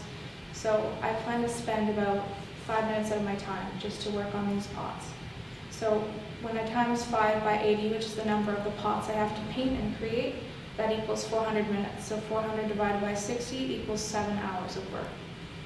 Since I'm ordering 2 lots of 49 plants at each time, I will invest the cost of 3 times the cost for a lot of succulents, which is $77 times 3 equaling $231 from my original total profit of $1,200, which leaves me with $969 for 80 plants. So future stock and cultivation. So you may be wondering, wait a second, you sold 80, but what about the other 17 plants you didn't include in the plan? Well, that's where it comes in now. So since each order comes with 49 plants, when doubled it's 89, I'll be reserving the leftover 17 plants to my adult stock and heritage. Now, if something goes wrong in shipping with these first additional plants, I can count on the backups too. And if some get sick, I can count on backups, which is a good thing to have. And also, with these plants that I have extra, each plant has around 20 to 25 rosettes or leaves on them at a time. And inside of each leaf is one seed.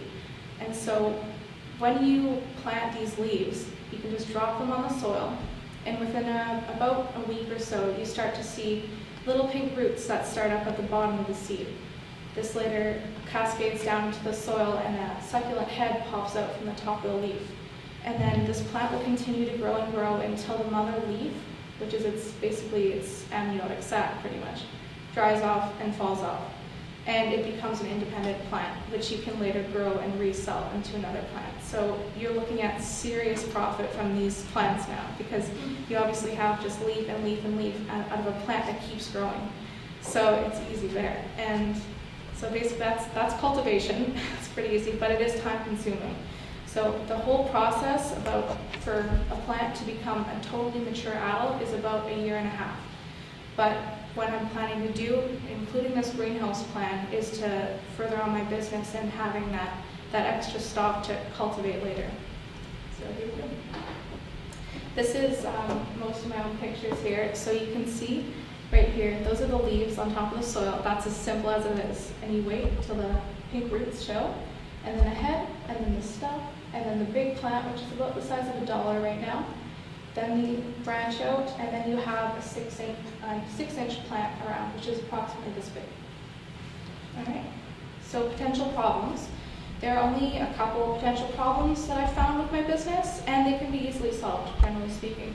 So I have online websites for my business that are in development right now, and the one problem that can occur is spam and scam.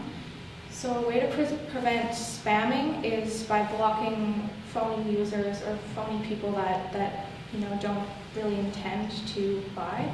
And another thing is from scammers. So what they can do is they can ask for a plant, everything looks good, everything goes great until pickup date or drop-off date, and then they don't show.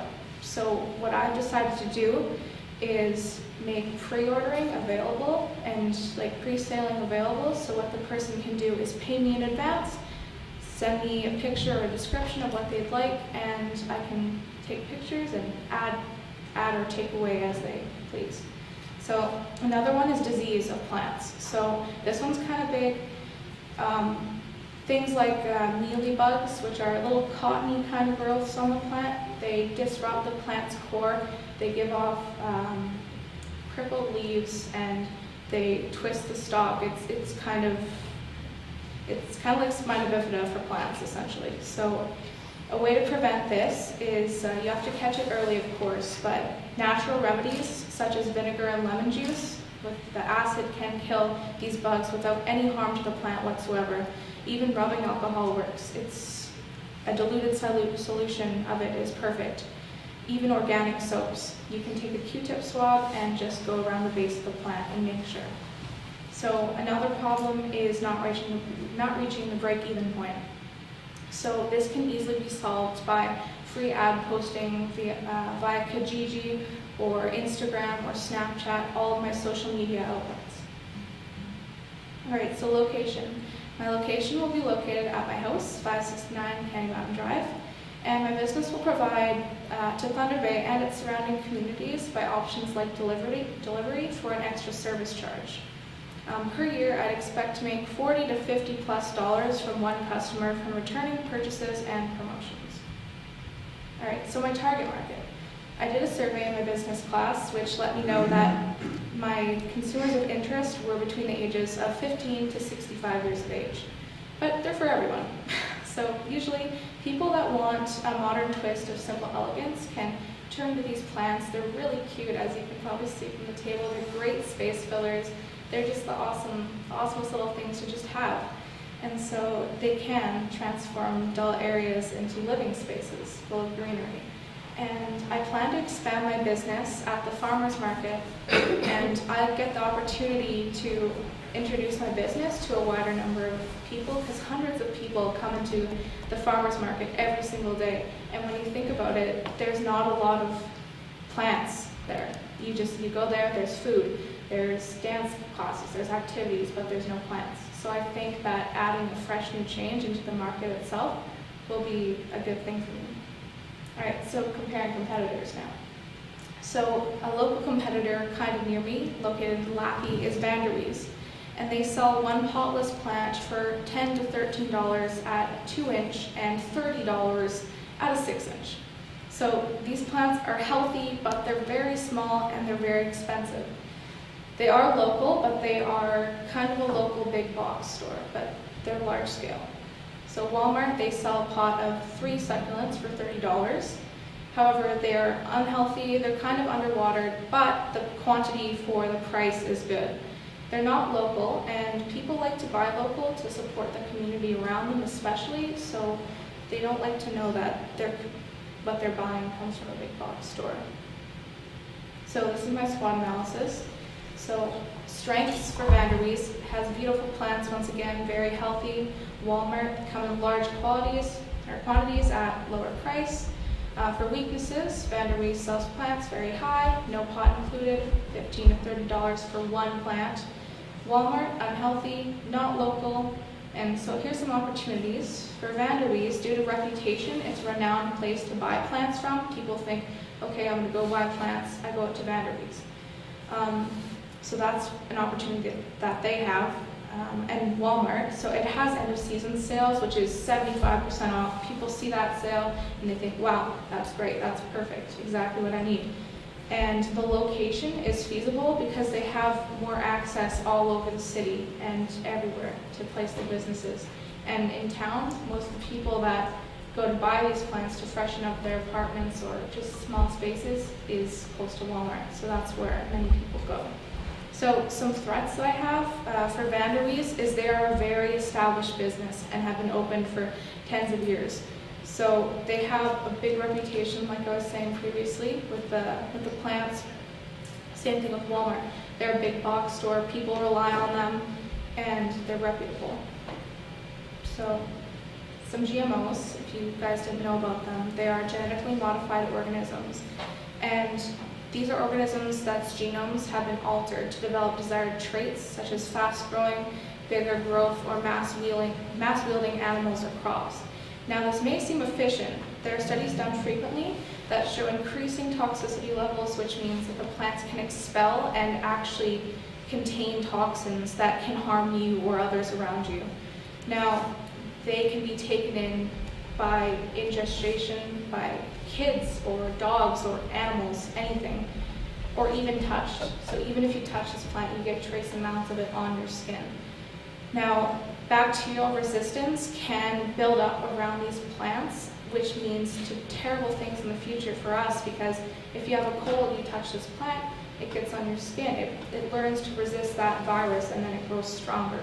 So there's a medical effect to these GMOs too that are just being thrown around in plants. And so they can build antibody resistance, same thing, when 2 strains of viruses, they can become immune to medicines and things like that. Kids are highly susceptible to things like these that you would think are innocent, just little plants, right? And actually, some shocking news, out of the hundreds of types of GMOs, only 2 are recognized to be safe for consumption by the American Association for Safe Foods. So what's being used in our plants if they're not safe, which is what I'm kind of concerned about. And it's not in edible things like our house plants, which are supposed to filter air, but instead expel chemicals. And as sad as it sounds, GMOs are everywhere, but they're most commonly found in edamame crops, soy, and cattle. Okay, so payment options for my business. At the early stages, I'll accept cash or check, and I hope to set up debit or credit payments to increase sales and feasibility for these customers. So my product, you can obviously see here that's that log right there that I worked on, and it is now fully complete. And so with this piece of driftwood here, I found it out by property, I'm going to take my spade drill set, just take 2 little holes in, and use some of my succulents and grow them right in here. And so those little babies right there are about 5 months old, and those are cultivation succulents, which come from 1 leaf each. So those are the plants that you can see. All right, so my conclusion. Rose River provides the Thunder Bay community with a range of succulent plants that are GMO and pesticide-free. The pots will be upcycled, handmade, and one of a kind. So thank you. I'd like to thank Ms. Deborah Hoffman and all the judges, volunteers, and curators of the Enter the Den event for giving all of the entrepreneurs a chance to present our ventures and making it possible for realizing potential within every young entrepreneur. Thank you.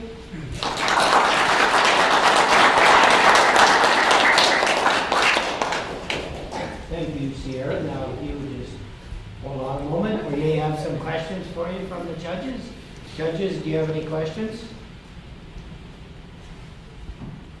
Who would like to go first?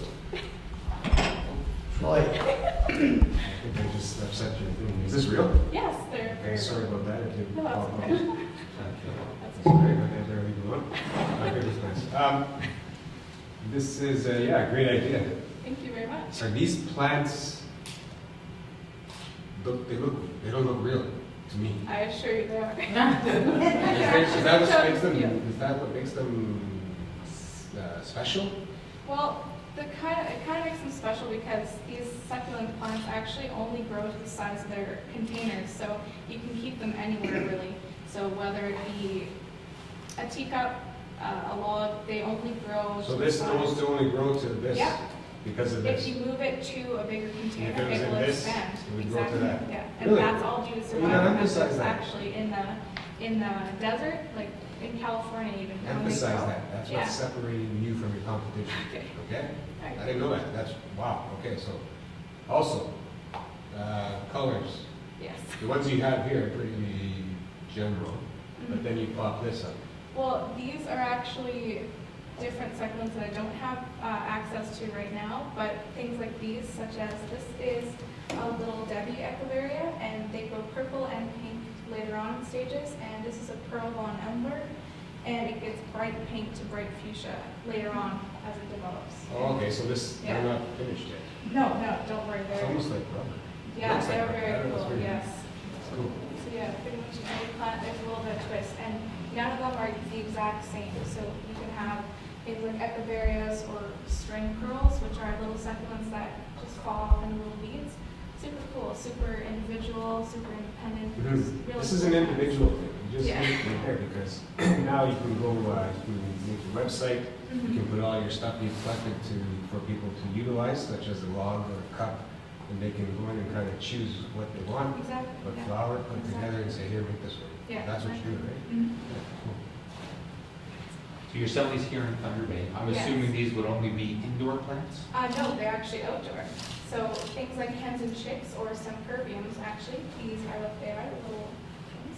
So you can actually grow these outdoor and they last every year. They come back every year. And the funny thing, the namesake for these hens and chick plants is that one starts and instead of the rosettes falling off, they actually grow shooters out and grow a whole new plant.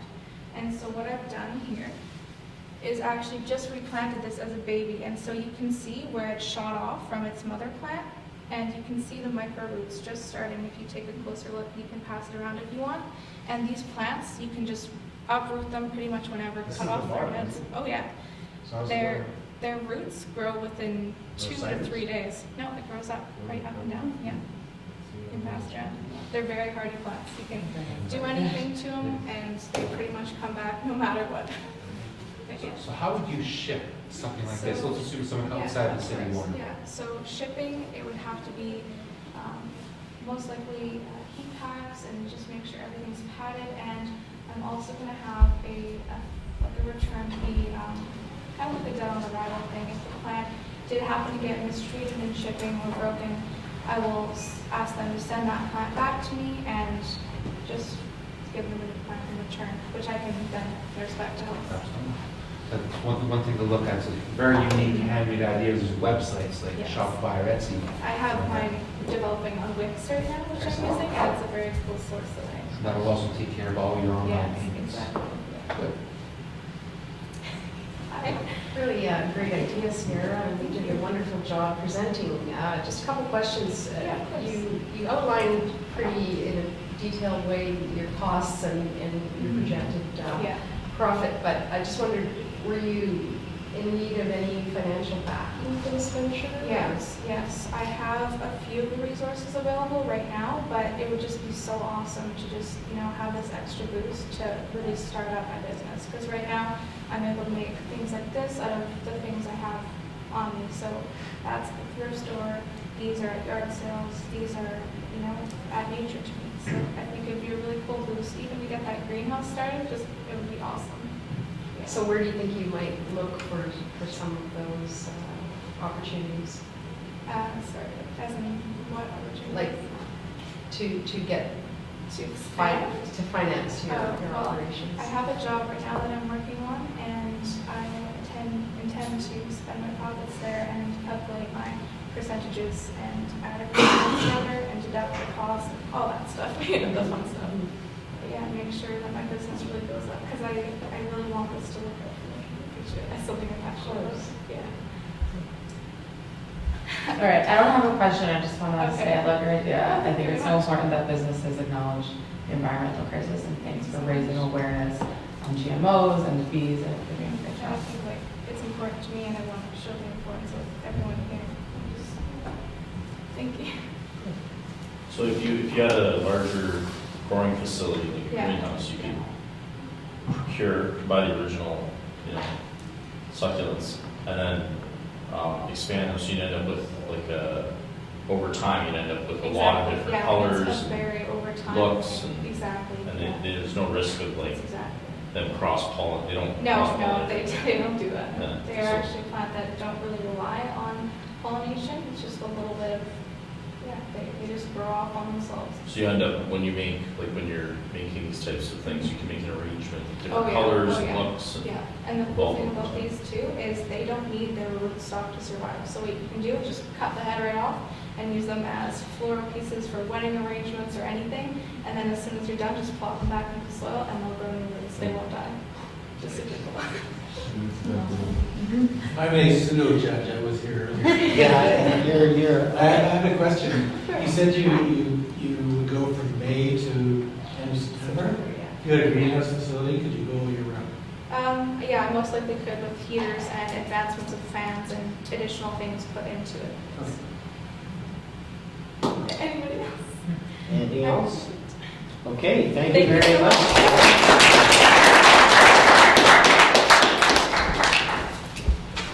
I'll help you to pick up your samples here.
Chief. Sarah is talking, she's a Churchill High School student, and her business is called Senior Software. Sarah. Hello. So I just want to begin, like I'm saying, my business idea is Senior Software, and I'm going to take you through a few different things and let you know what my business plan is for getting this business started. So right now, on this page, we have executive summary, business description, industry description, opportunities, production plan, marketing plan, financial plan, and then a final review to recap everything I talked about. So Senior Software is an intelligent business idea to embrace the culture of the elderly who are not strong in the use of computers and the programs within it. It is very inexpensive to get started and run. Senior Software will build a strong connection in the community between the youth and the elderly in Thunder Bay. The business gives jobs and opportunities to the youth in the community who are passionate on helping people within their community too. There are areas to improve, modify, update, which will only broaden Senior Software's business and clients. So the marketing that is needed to be done in the placement of posters, flyers, and the newspaper. Positive outcomes will come from the bonds and behavior of senior science student employees and the clients. So Senior Software is a business idea where young adults, ages 16 and up, can assist the elderly in the community in learning the ins and outs of the internet and the programs within. Thunder Bay is increasing with an elderly population. This type of business can benefit both profit and community positivity-wise. Majority of elderly people in Thunder Bay area are not well versed in the capabilities and the processes of the internet. This can make the process of being set up via the internet 1,000 times easier for the client. Senior Software can be successful with the use of proper marketing within the hospital, homes for the aged, and the newspaper. So the service of its characteristic has yet to exist in Thunder Bay, making it one of its kinds. This business is more put out in a business manner. I know there are some programs like it, but this makes it so it's more professional and we're there when they need them.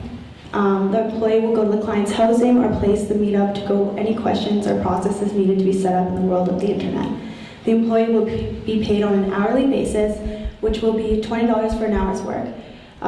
The employee will get about $12 of that profit, and then the rest will go to the business to help for any expenses later on. So Thunder Bay is growing in elderly demographically. Back in 2011, a census profile stated that 46,275 out of 108,359 of Thunder Bay's residents are aged 55 and over, and this is increasing yearly, of course. New retirement homes and housing for the elderly are being built. The internet became known in the launch of Windows 95 in 1995. However, computers did not start the commonly entering homes long ago, so this service is definitely a great time to start it. I know that will probably not be exactly used in a couple years, being that will be my generation. We can't be taught this, but right now, this is when the service is definitely needed. So the service will be a new start for embracing the change of today's society and teaching it to others. Elderly people will have the option to engage with the assistance of an educated student on all things internet. The service is an easy-going, fun, exciting new way to learn something new from the youth in your community. The service goes to the client wherever the client may be and an employee you will see. The direct competitors include individuals or programs who may be offering assistance or children or grandchildren of the elderly. However, I know that can be a little difficult working with your family trying to learn something new, so that's why the service is here for more professional and easy way to learn the internet.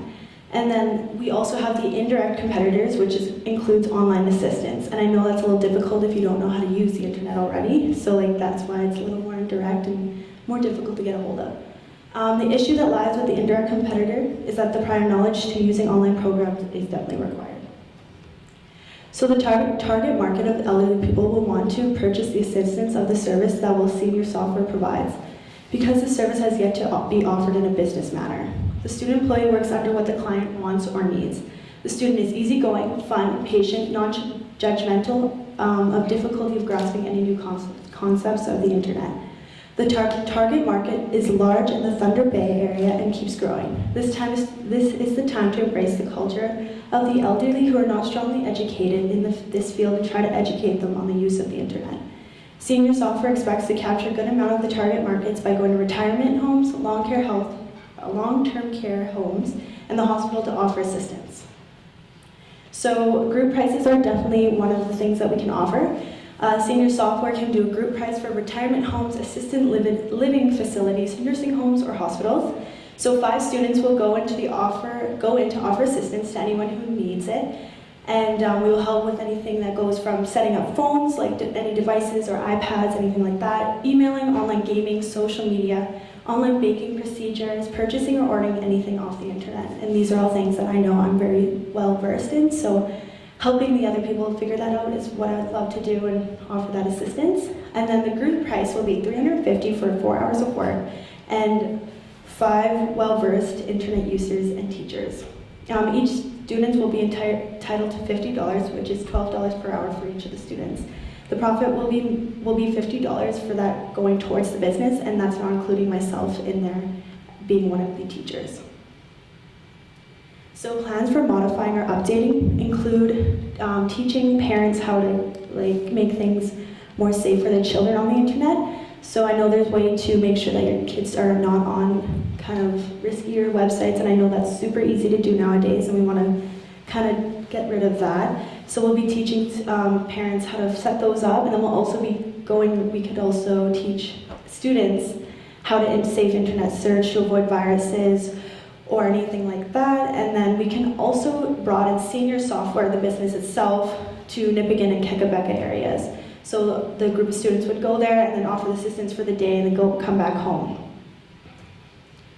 So the production plan for senior software would not be a difficult project to conduct. Senior software would gather up a few students who are patient, hardworking, and dedicated on assisting the elderly with the use of the computer and the internet.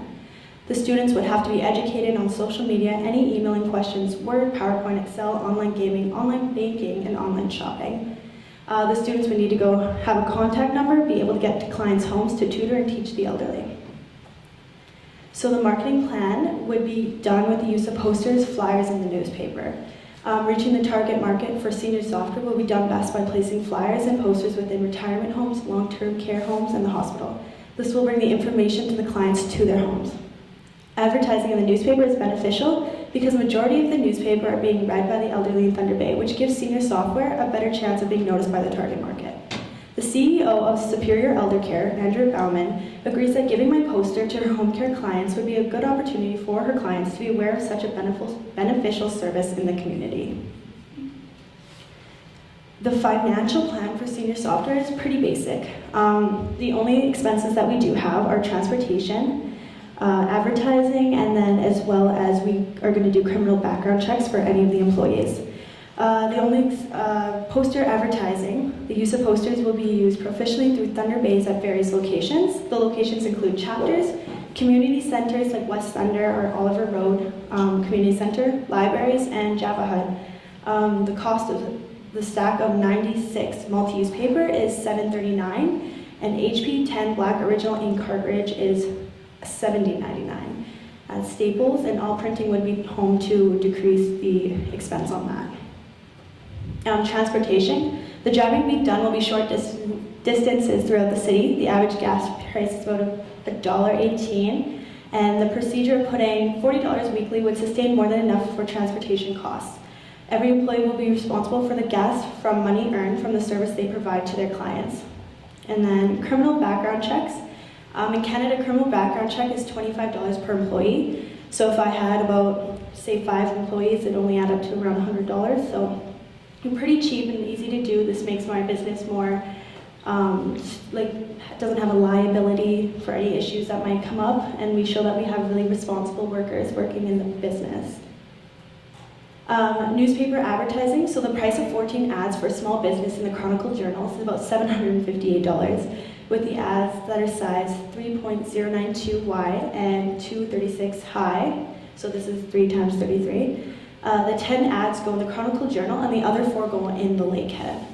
This would be the best options for newspaper advertising to avoid paying for the casual rate for the 3 times 42, which would add up to around $1,718.27 in total for 1 week's of advertising. And then all the newspaper advertising would go through Brenda Hansen from the Chronicle Journal. So our final review here is that this social enterprise business will benefit Thunder Bay's growing demographics of both the young and the elderly. Thunder Bay will gain a new reliable service for those who are seeking online assistance for any device or program. The program is not costly to run, making the profit of the business higher and less risky for the loss of profit that might happen. A better and unified community will come from the business, making Thunder Bay stronger in connections of the youth and the elderly. Thank you, everybody.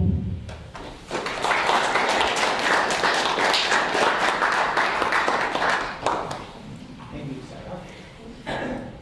Judges, do you have any questions for Sarah?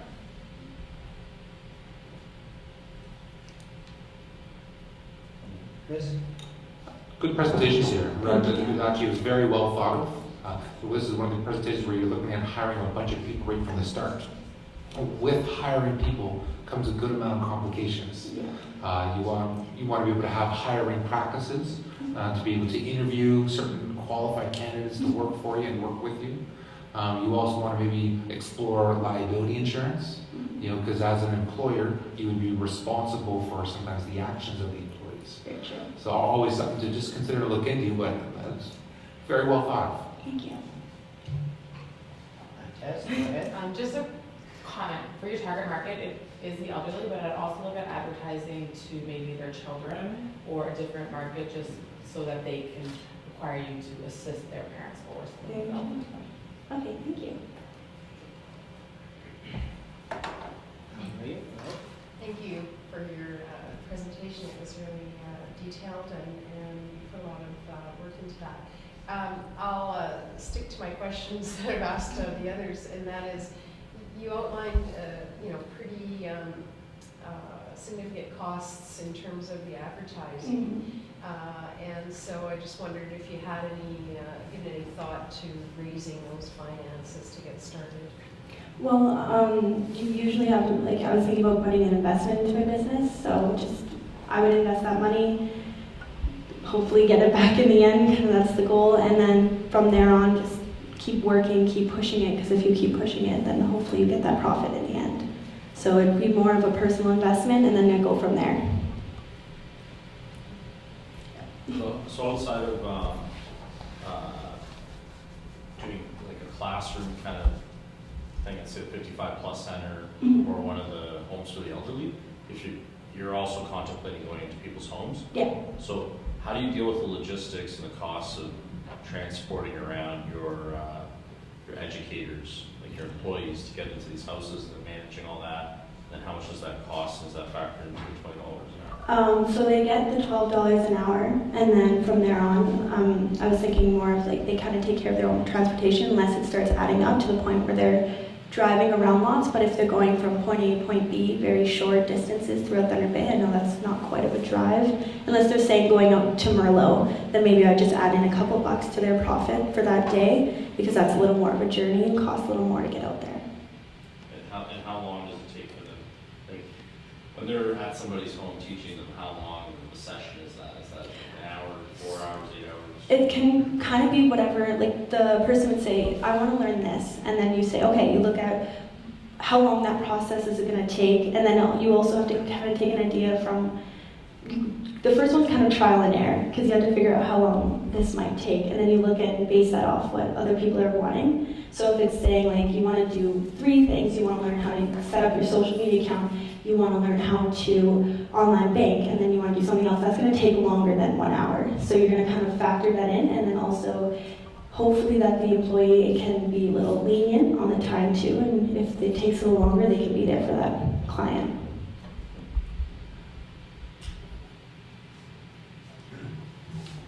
Hi, Sarah. Hi. Good presentation, good idea. On the marketing side of things, or branding yourself, in terms of branding, I would maybe suggest that you're mentioning students doing the teaching and whatnot, and I'm sure elders would appreciate that because they like talking to young people. From my experience, anyways, I was younger, I talked to elders, I like talking. Anyways, you might want to keep your employees to being within a certain age, and then maybe having some kind of a shirt or a uniform even, or something with a logo to identify, something fun, something like that, right? Yeah, for sure. Okay. Anything else, judges? Okay, thank you, Sarah. Thank you, everybody.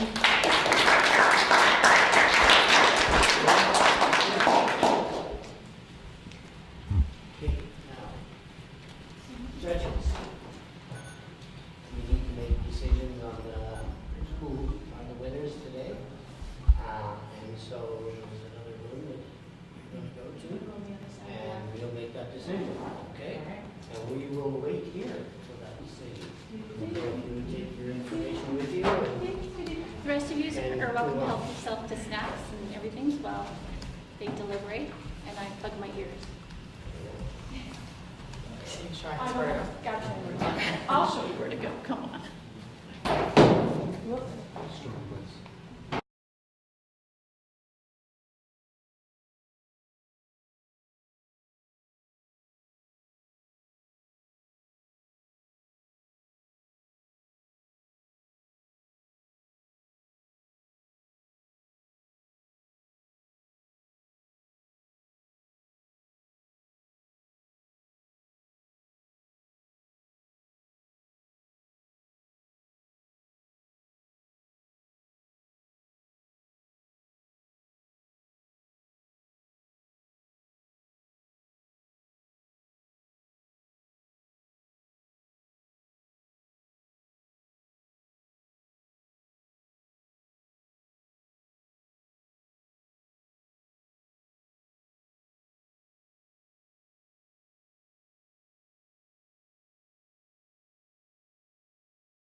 The judging panel is back.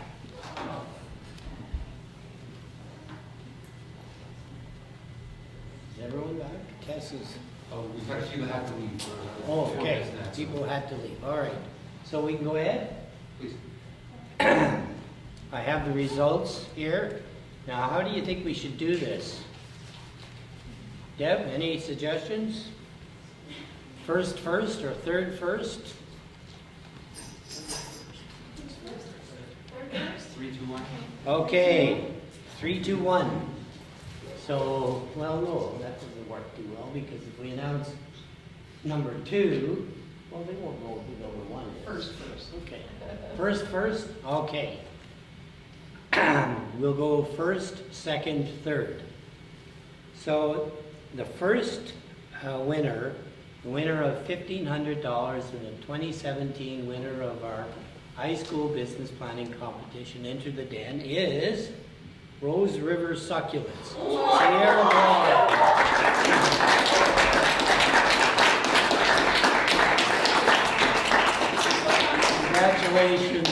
Congratulations. Come to your house. Congratulations. Now, for all of the winners, and especially you 3 winners, I don't have money here to hand you today because we are a bit of a bureaucracy and we need checks signed. So we will have an award ceremony in a week or 2, and you'll be invited, and we'll make a presentation of the cash money at that time. Okay, thank you so much. Number 2, the second winner of $1,000 in our contest today is Benjamin Bryson and Best Friends Treats. Congratulations.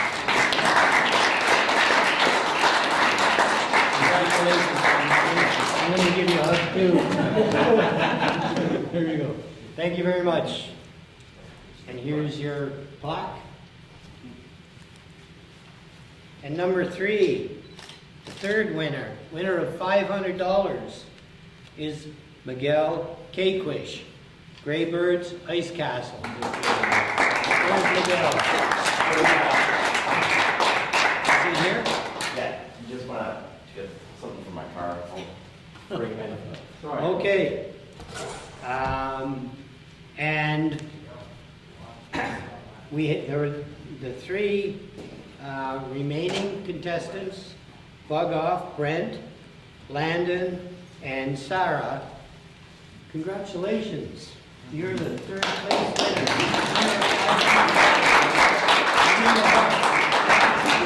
Congratulations. The other 3 winners will receive gift certificates from us, and a great big thank you for entering the contest.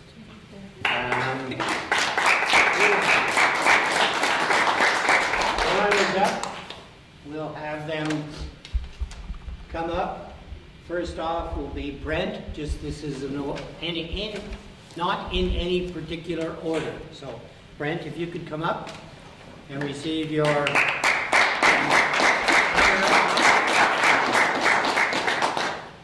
Landon.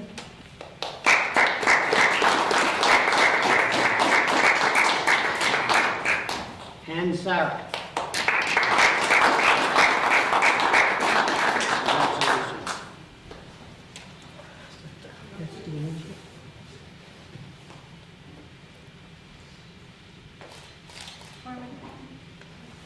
Smile, you guys.